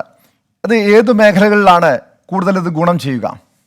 ടോം, ഞാൻ ഈ പ്രസംഗം ഓർത്തിരിക്കുന്നതനുസരിച്ച് ഏതാണ്ട് 6 മേഖലയിലാണ് 6 പ്രധാന കാര്യങ്ങൾ എന്ന് നമുക്ക് വിലയിരുത്താൻ പറ്റുമെന്നാണ് തോന്നുന്നത്. അതില് ഒന്ന്, ഈ താങ്ങുവിലയ്ക്ക് ഏതാണ്ട് 2.37 ലക്ഷം കോടി രൂപ മാറ്റിവെച്ച ഒരു പ്രഖ്യാപനം. അത് ഇപ്പോഴത്തെ ഒരു സാഹചര്യത്തിൽ ഈ കാർഷിക മേഖലയിൽ ഉണ്ടായ പ്രതിഷേധവുമൊക്കെയായി ബന്ധപ്പെട്ട് നമ്മൾ വിലയിരുത്തുമ്പോൾ അത് അങ്ങനെയുള്ള മേഖലയിലെ ആ ഒരു പ്രതിഷേധത്തെയും അല്ലെങ്കിൽ ഉണ്ടായ സർക്കാർ വിരുദ്ധ വികാരത്തെയും ശമിപ്പിക്കാൻ ഉപയോഗിക്കുക എന്നുള്ളതാണ്. അതുകൊണ്ട് താങ്ങുവിലയായിരുന്നു പല ഘട്ടങ്ങളിലും ഈ സമരവുമായി ബന്ധപ്പെട്ട് ഉയർത്തിക്കാട്ടിയ വിഷയം. അതുകൊണ്ട് താങ്ങുവിലയ്ക്ക് ഒരു 2.37 ലക്ഷം കോടി രൂപ വെച്ച് മാറ്റിവെച്ചിരിക്കുന്നത് അതൊരു പ്രധാനപ്പെട്ട പ്രഖ്യാപനം എന്ന് നമുക്ക് തന്നെ കരുതാൻ സാധിക്കും.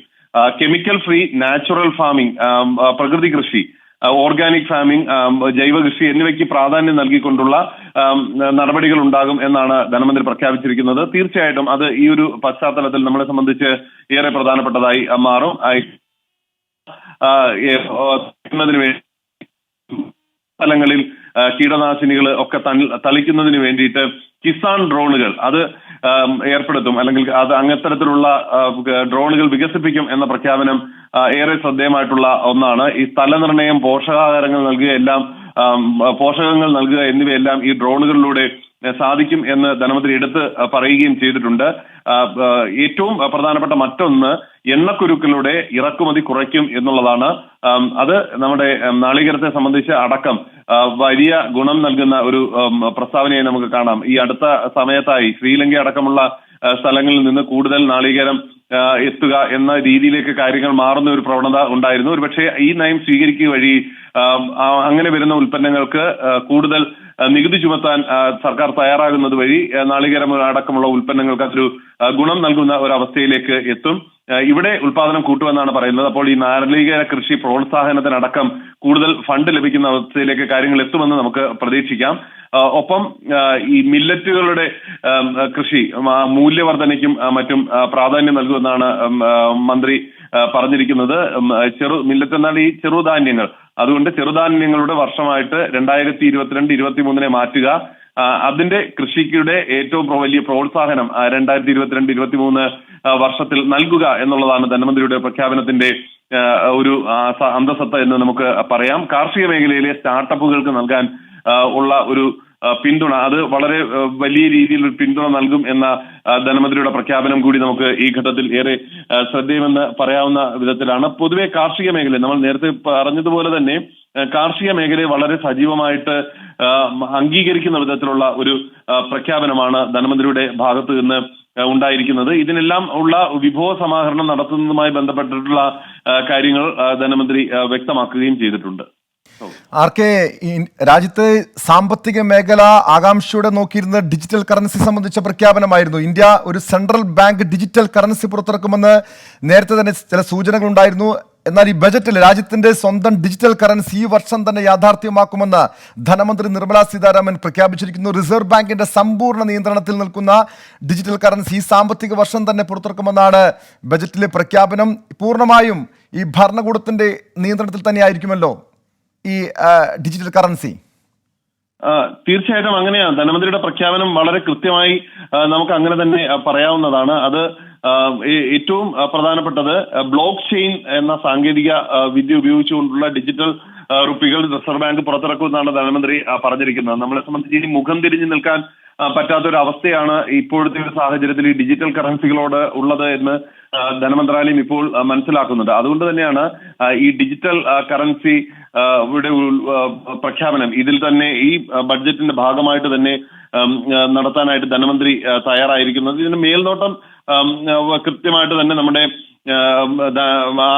RBI വഹിക്കും എന്ന് പറഞ്ഞതുകൊണ്ട് തന്നെ ഇതുമായി ബന്ധപ്പെട്ടിട്ടുള്ള ആശങ്കകൾക്ക് മറ്റ് വകകളില്ല എന്നുള്ളതാണ് നമുക്ക് നിരീക്ഷിക്കാനായി സാധിക്കുക. ഈ ബീറ്റ് കോയിനും എഥറിയും അടക്കമുള്ള ഈ ക്രിപ്റ്റോ കറൻസികൾ ദേശീയ ബാങ്കിംഗ് സംവിധാനത്തിന്റെയും ചട്ടക്കൂടുകളുടെയും പുറത്താണ്. അതുകൊണ്ട് ഇവയെ നിയന്ത്രണം ഏർപ്പെടുത്തുന്നതുമായി ബന്ധപ്പെട്ടിട്ടുള്ള ഒരു നിയന്ത്രണം ഏർപ്പെടുത്തും എന്ന രീതിയിലായിരുന്നു നേരത്തെ വിവരങ്ങൾ പുറത്തു വന്നിരുന്നത്. പക്ഷേ ഈ ബീറ്റ് കോയിനെയും എഥറിയത്തെയും പോലെയുള്ള ക്രിപ്റ്റോ കറൻസികളെ അത് നിയന്ത്രിക്കുന്നതുമായി ബന്ധപ്പെട്ടിട്ടുള്ള വിഷയങ്ങളൊന്നും ഈ ബഡ്ജറ്റിന്റെ ഭാഗമായിട്ട് പരാമർശിക്കപ്പെട്ടിട്ടില്ല. കേന്ദ്രീകൃത ഡിജിറ്റൽ കറൻസി പൂർണ്ണമായിട്ടും ഭരണകൂടത്തിന്റെ നിയന്ത്രണത്തിലായിരിക്കും എന്നുള്ളത് ധനമന്ത്രിയുടെ പ്രസ്താവനയിൽ വളരെ കൃത്യമായിട്ട് നമുക്ക് മനസ്സിലാക്കാനായി സാധിക്കുന്നുണ്ട്. ഇതിൽ നമുക്കിനി അറിയേണ്ടത് ഈ ക്രിപ്റ്റോയുടെ കാര്യത്തിൽ കേന്ദ്ര നിലപാട് എന്തായിരിക്കും എന്നുള്ളത് അറിയേണ്ടതൊരു പ്രധാനപ്പെട്ട ഒരു കാര്യമാണ്. ബ്ലോക്ക് ചെയിൻ അധിഷ്ഠിത സാങ്കേതികവിദ്യ ഉപയോഗിച്ചായിരിക്കും നമ്മുടെ പുതിയ സെൻട്രൽ ബാങ്ക് ഡിജിറ്റൽ കറൻസി യാഥാർത്ഥ്യമാക്കുക എന്നാണ് ഇപ്പോൾ ബഡ്ജറ്റ് പ്രഖ്യാപനത്തിൽ ധനമന്ത്രി പറഞ്ഞിരിക്കുന്നത്. സാമ്പത്തിക മേഖലയ്ക്ക് ഡിജിറ്റൽ കറൻസി പുത്തൻ ഉണർവ് നൽകുമെന്നുള്ള ഒരു പ്രതീക്ഷ ധനമന്ത്രിയുടെ ഭാഗത്ത് നിന്ന് ഉണ്ടായിരിക്കുകയാണ്. അത് നമുക്ക് അടുത്ത ദിവസങ്ങളിൽ തന്നെ ഏത് വിധത്തിലാണ് അതിന്റെ ഒരു പ്രതിഫലനം എന്ന് നമുക്ക് അറിയാനും സാധിക്കും. ആർക്കെ, ഈ കോവിഡിന്റെ പശ്ചാത്തലത്തിൽ ലോകരാജ്യങ്ങളെല്ലാം ഈ ആരോഗ്യ മേഖലയ്ക്ക് വലിയ തോതിൽ തുക മാറ്റിവെക്കുന്നുണ്ട്. ഈ രാജ്യത്ത് ഇന്ന് ധനമന്ത്രി നിർമ്മല സീതാരാമൻ പ്രഖ്യാപിച്ച ഈ ബജറ്റില്, അവതരിപ്പിച്ച ബജറ്റില് ആരോഗ്യ മേഖലയ്ക്ക് എത്രത്തോളം ഊന്നൽ നൽകിയിട്ടുണ്ട്? സൂചിപ്പിച്ചതുപോലെ തന്നെ ആരോഗ്യ മേഖലയെ സംബന്ധിച്ച് വളരെ പ്രധാനപ്പെട്ട ഒരു സാഹചര്യമാണ് ഇപ്പോൾ എല്ലാ രാജ്യങ്ങളും നേരിട്ടുകൊണ്ടിരിക്കുന്നത്. നമുക്ക് വാക്സിനേഷനും അടക്കമുള്ള വ്യത്യസ്തങ്ങളായിട്ടുള്ള കാര്യങ്ങൾ വളരെ വേഗത്തിൽ പൂർത്തിയാക്കേണ്ടതുണ്ട്. ഇനി ഈ വാക്സിനേഷനുമായി ബന്ധപ്പെട്ടിട്ടുള്ള വിഷയത്തിൽ ഏറ്റവും പ്രധാനപ്പെട്ടത് ഇപ്പോൾ ഉണ്ടാകുന്ന വെല്ലുവിളി മാത്രമല്ല, ഇനി തുടർന്നുള്ള വർഷങ്ങളിലേക്കും തുടർന്നുള്ള കാലങ്ങളിലേക്കും ഒക്കെയുള്ള പ്രതിസന്ധികളെ കൂടി നമുക്ക് അത് മറികടന്നേ മതിയാവുകയുള്ളൂ. അതുകൊണ്ട് ഇതുമായി ബന്ധപ്പെട്ടിട്ടുള്ള നടപടി അടുത്ത നാളുകളിലേക്ക് കൂടിയുള്ള കാര്യങ്ങൾ കൂടി മുന്നിൽ കണ്ടുകൊണ്ടാണ് ധനമന്ത്രിയുടെ ഭാഗത്ത് നിന്ന് ഇത് പൊതുമേഖലയുമായി ബന്ധപ്പെട്ട് അല്ലെങ്കിൽ സർക്കാരിന്റെ ഈ മേഖലയിലുള്ള വിനിയോഗം കൂടുതൽ ഉണ്ടാകും എന്ന വിധത്തിൽ സൂചിപ്പിക്കുന്ന പ്രഖ്യാപനങ്ങൾ ഉണ്ടായിരിക്കുന്നത്. തീർച്ചയായിട്ടും ഇപ്പോഴത്തെ സാഹചര്യത്തിൽ ഏറ്റവും പ്രധാനപ്പെട്ടത് സംസ്ഥാനങ്ങൾ കേന്ദ്രീകരിച്ചുകൊണ്ട് സംസ്ഥാനങ്ങൾക്ക് വളരെ കൃത്യമായിട്ടുള്ള സംവിധാനങ്ങൾ ആരോഗ്യ മേഖലയിൽ ഉണ്ടാക്കുക എന്നുള്ളതാണ്. ഒരുപക്ഷെ കേരളത്തിന്റെ ഒരു സാഹചര്യമല്ല ഈ ഉത്തരേന്ത്യ അടക്കമുള്ള വിവിധ ഇടങ്ങളിൽ ഉള്ളത്. അതുകൊണ്ട് ഈ മേഖലയുമായി ബന്ധപ്പെട്ട് ഏറ്റവും പ്രധാനപ്പെട്ട പ്രഖ്യാപനങ്ങൾ ധനമന്ത്രിയുടെ ഭാഗത്തു നിന്ന് ഉണ്ടായിരിക്കുന്നു. ആരോഗ്യ മേഖല, സാർവത്രികമായിട്ട് ആരോഗ്യ മേഖല, അത് പ്രധാനമന്ത്രിയുടെ ആയുഷ്മാൻ ഭാരത പദ്ധതി അടക്കമുള്ളവയുമായി ബന്ധപ്പെട്ട് കൂടുതൽ ആനുകൂല്യങ്ങൾ നൽകാനാണ് ഇപ്പോൾ തീരുമാനിച്ചിരിക്കുന്നത്. അതിന്റെ ഒരു എമൗണ്ട് എത്ര വീതമാണ് എന്നതിനെ സംബന്ധിച്ചിട്ടുള്ള കാര്യങ്ങൾ ഇതിന്റെ വിശദമായിട്ടുള്ള ബഡ്ജറ്റ് പ്രസംഗത്തിന്റെ ഭാഗമായിരിക്കും. ആർ രാധാകൃഷ്ണനാണ് വിശദാംശങ്ങൾ നൽകുന്നത്. സാമ്പത്തിക മുന്നേറ്റം ഇന്ത്യയുടെ കോവിഡ് പോരാട്ടത്തിന്റെ ശക്തി തെളിയിച്ചെന്നാണ് ധനമന്ത്രി നിർമ്മല സീതാരാമൻ വ്യക്തമാക്കിയത്. ബജറ്റിന്റെ ലക്ഷ്യം അടുത്ത 25 വർഷത്തെ വളർച്ചയ്ക്ക് അടിത്തറ പാകുന്നതാണ്. ഇന്ത്യയുടെ 100ാം സ്വാതന്ത്ര്യ വർഷത്തിലേക്ക് അടിത്തറയിടുന്ന ബജറ്റ് എന്നാണ് ധനമന്ത്രി വ്യക്തമാക്കുന്നത്. ഇന്ത്യ 9.2% സാമ്പത്തിക വളർച്ച കൈവരിക്കുമെന്നും നിർമ്മല സീതാരാമൻ വ്യക്തമാക്കിയിരിക്കുന്നു. ബജറ്റിൽ പ്രധാനമായും 4 കാര്യങ്ങൾക്കാണ്, 4 മേഖലകൾക്കാണ് ഊന്നൽ നൽകിയിരിക്കുന്നത്. PM ഗതിശക്തി പ്ലാൻ, എല്ലാവരുടെയും വികസനം, ഉൽപാദന വികസനം, നിക്ഷേപക പ്രോത്സാഹനം എന്നിവയ്ക്കാണ് പ്രധാന ഊന്നൽ ഈ ബജറ്റിൽ ധനമന്ത്രി നിർമ്മല സീതാരാമന്റെ 4ാമത്തെ ബജറ്റിൽ ഊന്നൽ നൽകിയിരിക്കുന്നത്. ഗതാഗത വികസനത്തിന് ആണ് സുപ്രധാനമായ പരിഗണന നൽകിയിരിക്കുന്നത്. റോഡ്, റെയിൽവേ, എയർപോർട്ട്, തുറമുഖങ്ങൾ തുടങ്ങി 7 ഗതാഗത മേഖലകളിൽ ദ്രുത വികസനം നടപ്പിലാക്കും. അടുത്ത സാമ്പത്തിക വർഷം 25,000 കിലോമീറ്റർ എക്സ്പ്രസ് വേകൾ നിർമ്മിക്കും. ലോക നിലവാരമുള്ള പാതകളായിരിക്കും ഇത്. 3 വർഷത്തിനുള്ളിൽ 400 പുതിയ വന്ദേ ഭാരത് ട്രെയിനുകൾ. റെയിൽവേ കാർഷികോൽപ്പന്നങ്ങളുടെ നീക്കത്തിന് നൂതന പദ്ധതികൾ നടപ്പാക്കുമെന്നും ധനമന്ത്രി നിർമ്മല സീതാരാമൻ വ്യക്തമാക്കുന്നു. ഒരു സ്റ്റേഷൻ ഒരു ഉൽപ്പന്നം എന്ന തത്വം നടപ്പിലാക്കും. 100 മൾട്ടി മോഡൽ കാർഗോ ടെർമിനലുകൾക്കും അനുമതിയുണ്ട്. സ്ത്രീകൾ, കർഷകർ, പിന്നോക്ക വിഭാഗങ്ങൾ എന്നിവരുടെ ക്ഷേമമാണ് സർക്കാരിൻ്റെ ലക്ഷ്യമെന്നും അവർ വ്യക്തമാക്കുന്നു. ചെറുകിട വ്യവസായ വികസനത്തിന് കൂടുതൽ തുക ബജറ്റിൽ മാറ്റിവെച്ചിട്ടുണ്ട്. ചെറുകിട ഇടത്തരം മേഖലകൾക്ക് 2 ലക്ഷം കോടിയാണ് മാറ്റിയിരിക്കുന്നത്. ജൈവ കൃഷി പ്രോത്സാഹിപ്പിക്കാൻ പ്രത്യേക പദ്ധതികളുണ്ട്. കാർഷിക മേഖലയിൽ ഡ്രോണുകളുടെ സഹായം ലഭ്യമാക്കുമെന്നും ധനമന്ത്രി നിർമ്മല സീതാരാമൻ വ്യക്തമാക്കുന്നു. പുതിയ നദീ സംയോജന പദ്ധതിക്ക് രൂപം നൽകും. 5 നദികളെ ബന്ധിപ്പിക്കാനുള്ള പദ്ധതി തയ്യാറെന്നും ധനമന്ത്രി വ്യക്തമാക്കുന്നു. 2.7 ലക്ഷം കോടി കർഷകർക്ക് നേരിട്ട് നൽകും. വീണ്ടും ആർ രാധാകൃഷ്ണനിലേക്ക്. ആർക്കെ, ബജറ്റിൽ ഏറ്റവും ശ്രദ്ധേയമായിട്ടുള്ള കാര്യം കാർഷിക മേഖലയ്ക്ക് തന്നെ വലിയ പ്രാധാന്യം നൽകിയിരിക്കുന്നു. ഒരുപക്ഷെ നേരത്തെ നമുക്കറിയാം, രാജ്യമേറെ ശ്രദ്ധിക്കപ്പെട്ട കർഷക സമരങ്ങൾ, ഇതെല്ലാം കൂടി കൂട്ടി വായിക്കുമ്പോൾ പ്രത്യേകിച്ചും ഈ 5 സംസ്ഥാനങ്ങളിലെ തെരഞ്ഞെടുപ്പ് വരാൻ പോകുന്നു. അവിടെ കർഷകർക്ക് വലിയ നിർണായക പങ്കുള്ള സംസ്ഥാനങ്ങൾ കൂടിയാണ്, പ്രത്യേകിച്ചും പഞ്ചാബ്. അതുകൊണ്ട് തന്നെയായിരിക്കുമല്ലോ ഈ കാർഷിക മേഖലയ്ക്ക് ഇത്രയധികം തുക കേന്ദ്ര ബജറ്റിൽ നീക്കിവെച്ചിരിക്കുന്നത്. അതിലൊരു സംശയമില്ല ടോം. വളരെ കൃത്യമായിട്ട് കാർഷിക മേഖലയുടെ പ്രത്യേകിച്ച് ഈ താങ്ങുവിലയുടെ കാര്യത്തിൽ എടുത്തിരിക്കുന്ന ഒരു സമീപനം തന്നെ നമുക്ക് പരിശോധിച്ചാൽ അത് വളരെ കൃത്യമായിട്ട് ബോധ്യമാവുകയും ചെയ്യും. കർഷകക്ഷേമം വളരെ കാര്യമായിട്ട് കൈകാര്യം ചെയ്തിരിക്കുന്നു ഈ ബഡ്ജറ്റ് എന്ന് വരുത്തുന്ന വിധത്തിലുള്ള പ്രഖ്യാപനങ്ങളാണ് ഇപ്പോൾ നടത്തിയിരിക്കുന്നത്.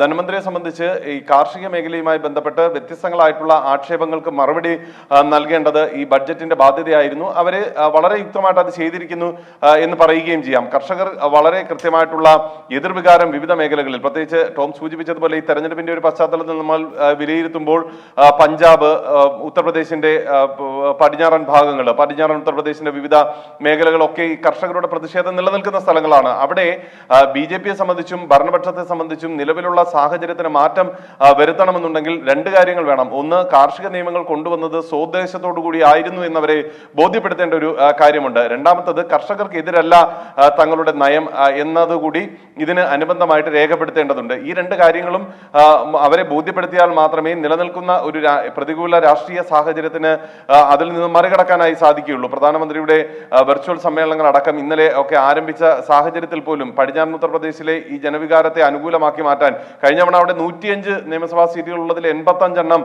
BJP ആണ് ഈ പടിഞ്ഞാറൻ ഉത്തർപ്രദേശിൽ നേടിയത്. അത് ആ രീതിയിലെങ്കിലും അവർക്ക് എത്തണമെന്നുണ്ടെങ്കിൽ കർഷകരുടെ വികാരം അനുകൂലമാക്കി ഇത്തവണ മാറ്റിയേ മതിയാകൂ. ഇതിന് ഉതകുന്ന പ്രഖ്യാപനങ്ങളാണ് എന്ന് നമുക്ക് പറയാനായി സാധിക്കുന്നു. അതിൽ ഏറ്റവും പ്രധാനപ്പെട്ടത് ഈ താങ്ങുവിലയുടെ കാര്യം തന്നെയാണ്. നീക്കിവെച്ചിരിക്കുന്ന തുക ഒരുപക്ഷെ ഈ കരിമ്പ് കൃഷി അടക്കമുള്ള മേഖലകൾക്ക് വളരെ പെട്ടെന്ന് അവരുടെ കുടിശ്ശിക വിതരണം ചെയ്യും എന്നുള്ള പ്രതീക്ഷയെങ്കിലും നൽകുന്നതാണ്. അത് വളരെ കൃത്യമായിട്ട് ഫലിക്കുന്ന വിധത്തിലായിരിക്കും, അല്ലെങ്കിൽ അതുമായി ബന്ധപ്പെട്ട് കർഷകരെ സന്തോഷിപ്പിക്കുന്ന ഒരു പ്രഖ്യാപനം ആണ് അതെന്ന് നമുക്ക് പറയാൻ സാധിക്കും. ജൈവ കൃഷിയുമായി ബന്ധപ്പെട്ട് നടത്തിയിരിക്കുന്ന പ്രഖ്യാപനങ്ങളും ഈ മേഖലയുമായി ബന്ധപ്പെട്ട് പ്രതീക്ഷ നൽകുന്നതാണ്. ഒപ്പം അതിന്റെ പോഷകങ്ങൾ നൽകുക, ഒപ്പം കീടനാശിനികൾ തളിക്കുക, ഇതിനൊക്കെ വേണ്ടിയിട്ട് ഡ്രോണുകൾ ഉപയോഗിക്കാനായിട്ടുള്ള പദ്ധതി പ്രഖ്യാപിച്ചിരിക്കുക വഴി അതും കർഷകരെ സംബന്ധിച്ച് ഏറെ ഗുണകരമായിട്ടുള്ള സാഹചര്യങ്ങൾ പ്രാധാന്യം ചെയ്യുന്നതാണ്. ആർ രാധാകൃഷ്ണനിലേക്ക് മടങ്ങിയെത്താം. ഈ ബജറ്റിൽ ഏറ്റവും ശ്രദ്ധേയമായിട്ടുള്ള പ്രഖ്യാപനം രാജ്യത്ത് പുതിയ ഡിജിറ്റൽ കറൻസി വരുന്നു എന്ന് തന്നെയാണ്. രാജ്യത്ത് ഡിജിറ്റൽ രൂപ വരുന്നു. ഡിജിറ്റൽ കറൻസിക്ക് പ്രോത്സാഹനം നൽകിയുള്ളതാണ് ധനമന്ത്രി നിർമ്മല സീതാരാമൻ അവതരിപ്പിച്ച ബജറ്റ്. സെൻട്രൽ ബാങ്ക് ഡിജിറ്റൽ രൂപയ്ക്ക് റിസർവ് ബാങ്ക് അംഗീകാരം നൽകിയിരിക്കുന്നു. മന്ത്രിയുടെ പ്രഖ്യാപനത്തിലേക്ക്. Introduction of a central bank digital currency will give a big boost to digital economy. Digital currency will also lead to a more efficient and cheaper currency management system. It is therefore proposed to introduce digital rupee using blockchain and other technologies to be issued by the Reserve Bank of India starting 2022 and 23.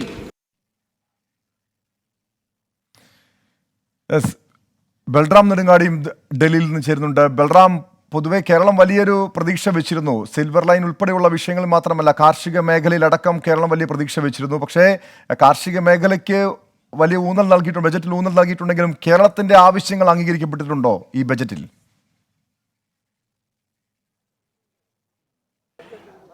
Tom, ഈ കാര്യത്തിൽ കേരളത്തെ സംബന്ധിച്ചിടത്തോളം കാർഷിക മേഖലയിലും silver line ഉൾപ്പെടെയുള്ള പ്രതീക്ഷകൾ ഈ ബജറ്റിൽ ഉണ്ടായിരുന്നു.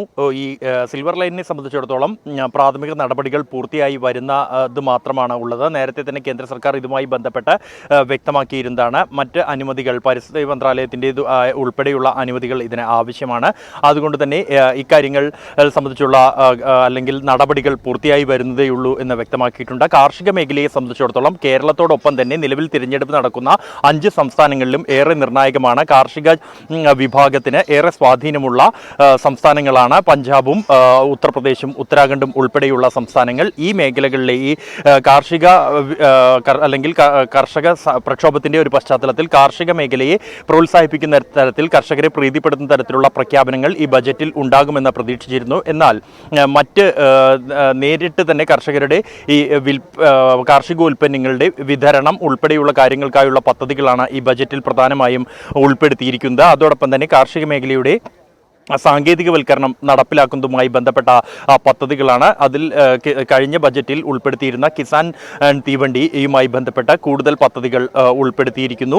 അതോടൊപ്പം തന്നെയാണ് കാർഷിക മേഖലയിൽ ഈ സാങ്കേതിക വിദ്യകൾ സമന്വയിപ്പിക്കുന്നതിൻ്റെ ഭാഗമായി ഡ്രോൺ ഉപയോഗിക്കുന്നതിനുള്ള നിർദ്ദേശങ്ങൾ ഉൾപ്പെടെയുള്ള കാര്യങ്ങളാണ് കാർഷിക മേഖലയെ സംബന്ധിച്ചിടത്തോളം ബജറ്റിൽ പ്രധാനമായും ഉൾപ്പെടുത്തിയിരിക്കുന്നത്. കേരളത്തെ സംബന്ധിച്ച് കേരളത്തിൻ്റെ റബ്ബർ ഉൾപ്പെടെയുള്ള ഒറ്റവിളകൾ മാത്രം കൃഷി ചെയ്യുന്ന കർഷകരെ പ്രോത്സാഹിപ്പിക്കുന്നതിനുള്ള പദ്ധതികൾ കേന്ദ്ര സർക്കാരിൻ്റെ പരിഗണനയിലുണ്ട് എന്ന് പ്രതീക്ഷിച്ചിരുന്നെങ്കിലും അത്തരത്തിലുള്ള പ്രഖ്യാപനങ്ങൾ ബജറ്റിൽ ഉണ്ടായില്ല എന്നുള്ളതാണ് വസ്തുത. അതേസമയം കാർഷിക മേഖലയിൽ ഒരു അടിസ്ഥാന സൗകര്യ മേഖലയിൽ കൂടുതൽ ഊന്നിക്കൊണ്ടാണ് ബജറ്റ്. പ്രധാനമായും 5 മേഖലകൾ: റോഡ് വികസനം, കൂടാതെ നൽ സെ ജൽ പദ്ധതി, 5 നദികൾ സംയോജിച്ചുകൊണ്ടുള്ള പദ്ധതി തുടങ്ങിയവയാണ് ഈ ബജറ്റിന് ഊന്നൽ നൽകിയിരിക്കുന്ന പദ്ധതി. റോഡ് വികസനത്തെ സംബന്ധിച്ചിടത്തോളം നേരത്തെ സൂചിപ്പിച്ചതുപോലെ തന്നെ 25,000 കിലോമീറ്റർ റോഡ് നിർമ്മാണമാണ് ഈ ബജറ്റ് മുന്നോട്ട് വയ്ക്കുന്നത്. കൂടാതെ 5 വിവിധ സംസ്ഥാനങ്ങളിലെ 5 നദികൾ, ഗംഗ, പെണ്ണാർ ഉൾപ്പെടെയുള്ള 5 നദികൾ സംയോജിപ്പിക്കുന്നതിനുള്ള പദ്ധതിയാണ് ബജറ്റ് മുന്നോട്ട് വയ്ക്കുന്ന മറ്റൊരു പദ്ധതി. ഇത് കൂടാതെ പ്രധാനമന്ത്രിയുടെ ഭവന പദ്ധതി അനുസരിച്ച് 48,000 കോടി രൂപയാണ് ഈ പദ്ധതിക്കായി മാറ്റിവെച്ചിരിക്കുന്നത്. 80 ലക്ഷത്തോളം വീടുകൾ നിർമ്മിക്കുന്നതിനായാണ് ഈ പദ്ധതി. ഇതോടൊപ്പം തന്നെ വടക്ക് കിഴക്കൻ സംസ്ഥാനങ്ങളിലെ അടിസ്ഥാന സൗകര്യ വികസനം, റോഡ് ഉൾപ്പെടെയുള്ള അടിസ്ഥാന സൗകര്യ വികസനത്തിനായും 1,500 കോടി രൂപയാണ് ബജറ്റിൽ നീക്കിവെച്ചിരിക്കുന്നത്. ഈ അതിർത്തി മേഖലയിലെ സംഘർഷം തുടരുന്ന ഒരു പശ്ചാത്തലത്തിലാണ് ഇത്തരത്തിലുള്ള ഒരു തീരുമാനം കൈക്കൊണ്ടിരിക്കുന്നത്. ബജറ്റിൽ ഏറ്റവും നിർണായകമായ പരാമർശിക്കുന്ന കാര്യം എന്നുള്ളത് ഈ 5G, എല്ലാവരും തന്നെ പ്രതീക്ഷയോടെ കാത്തിരുന്ന ഒരു തീരുമാനമായിരുന്നു 5G നടപ്പാക്കുന്നതുമായി ബന്ധപ്പെട്ടുള്ള കാര്യം. 5G ഈ 2022-23 സാമ്പത്തിക വർഷം തന്നെ ഇതിൻ്റെ ലേലം ഉൾപ്പെടെയുള്ള നടപടികൾ പൂർത്തിയാക്കിക്കൊണ്ട് 5G സേവനം രാജ്യത്ത് ലഭ്യമാകും എന്ന് കേന്ദ്ര ധനമന്ത്രി നിർമ്മല സീതാരാമൻ വ്യക്തമാക്കിയിരിക്കുന്നു. അതോടൊപ്പം തന്നെയാണ് ഡിജിറ്റൽ കറൻസിയുമായി ബന്ധപ്പെട്ടുള്ള തീരുമാനങ്ങൾ. ക്രിപ്റ്റോ കറൻസിയുടെ കാര്യത്തിൽ സർക്കാർ എന്ത് നിലപാട് ഈ ബജറ്റിൽ സ്വീകരിക്കുമെന്ന് ആകാംക്ഷയോടെ നോക്കിയിരുന്ന ഒരു ഘട്ടത്തിൽ ഈ ഡിജിറ്റൽ കറൻസി RBI തന്നെ ഇറക്കും എന്നാണ് ബജറ്റിൻ്റെ ഒരു നിർണായക പ്രഖ്യാപനം ഉണ്ടായിരിക്കുന്നത്. 2022-23 സാമ്പത്തിക വർഷം തന്നെ ഇത് നടപ്പാക്കും. അതോടൊപ്പം തന്നെയാണ് സൂചിപ്പിച്ചതുപോലെ തന്നെ ഡിജിറ്റൽ കറൻസി പ്രഖ്യാപനം തന്നെയാണ് ഏറ്റവും ശ്രദ്ധേയമായിട്ടുള്ള കാര്യം. ബജറ്റിൽ പ്രധാനമായും 4 കാര്യങ്ങൾക്കായിരുന്നു ധനമന്ത്രി നിർമ്മല സീതാരാമൻ ഊന്നൽ നൽകിയത്. PM ഗതിശക്തി പ്ലാൻ, എല്ലാവരുടെയും വികസനം, ഉൽപാദന വികസനം, നിക്ഷേപക പ്രോത്സാഹനം എന്നിവയ്ക്കായിരുന്നു പ്രധാനമായും ഊന്നൽ നൽകിയത്. ഗതാഗത വികസനത്തിന് സുപ്രധാനമായ പരിഗണനയുണ്ട്. റോഡ്, റെയിൽവേ, എയർപോർട്ട്, തുറമുഖങ്ങൾ തുടങ്ങി 7 ഗതാഗത മേഖലകളിൽ ദ്രുത വികസനം നടപ്പാക്കുമെന്നും നിർമ്മല സീതാരാമൻ വ്യക്തമാക്കിയിട്ടുണ്ട്.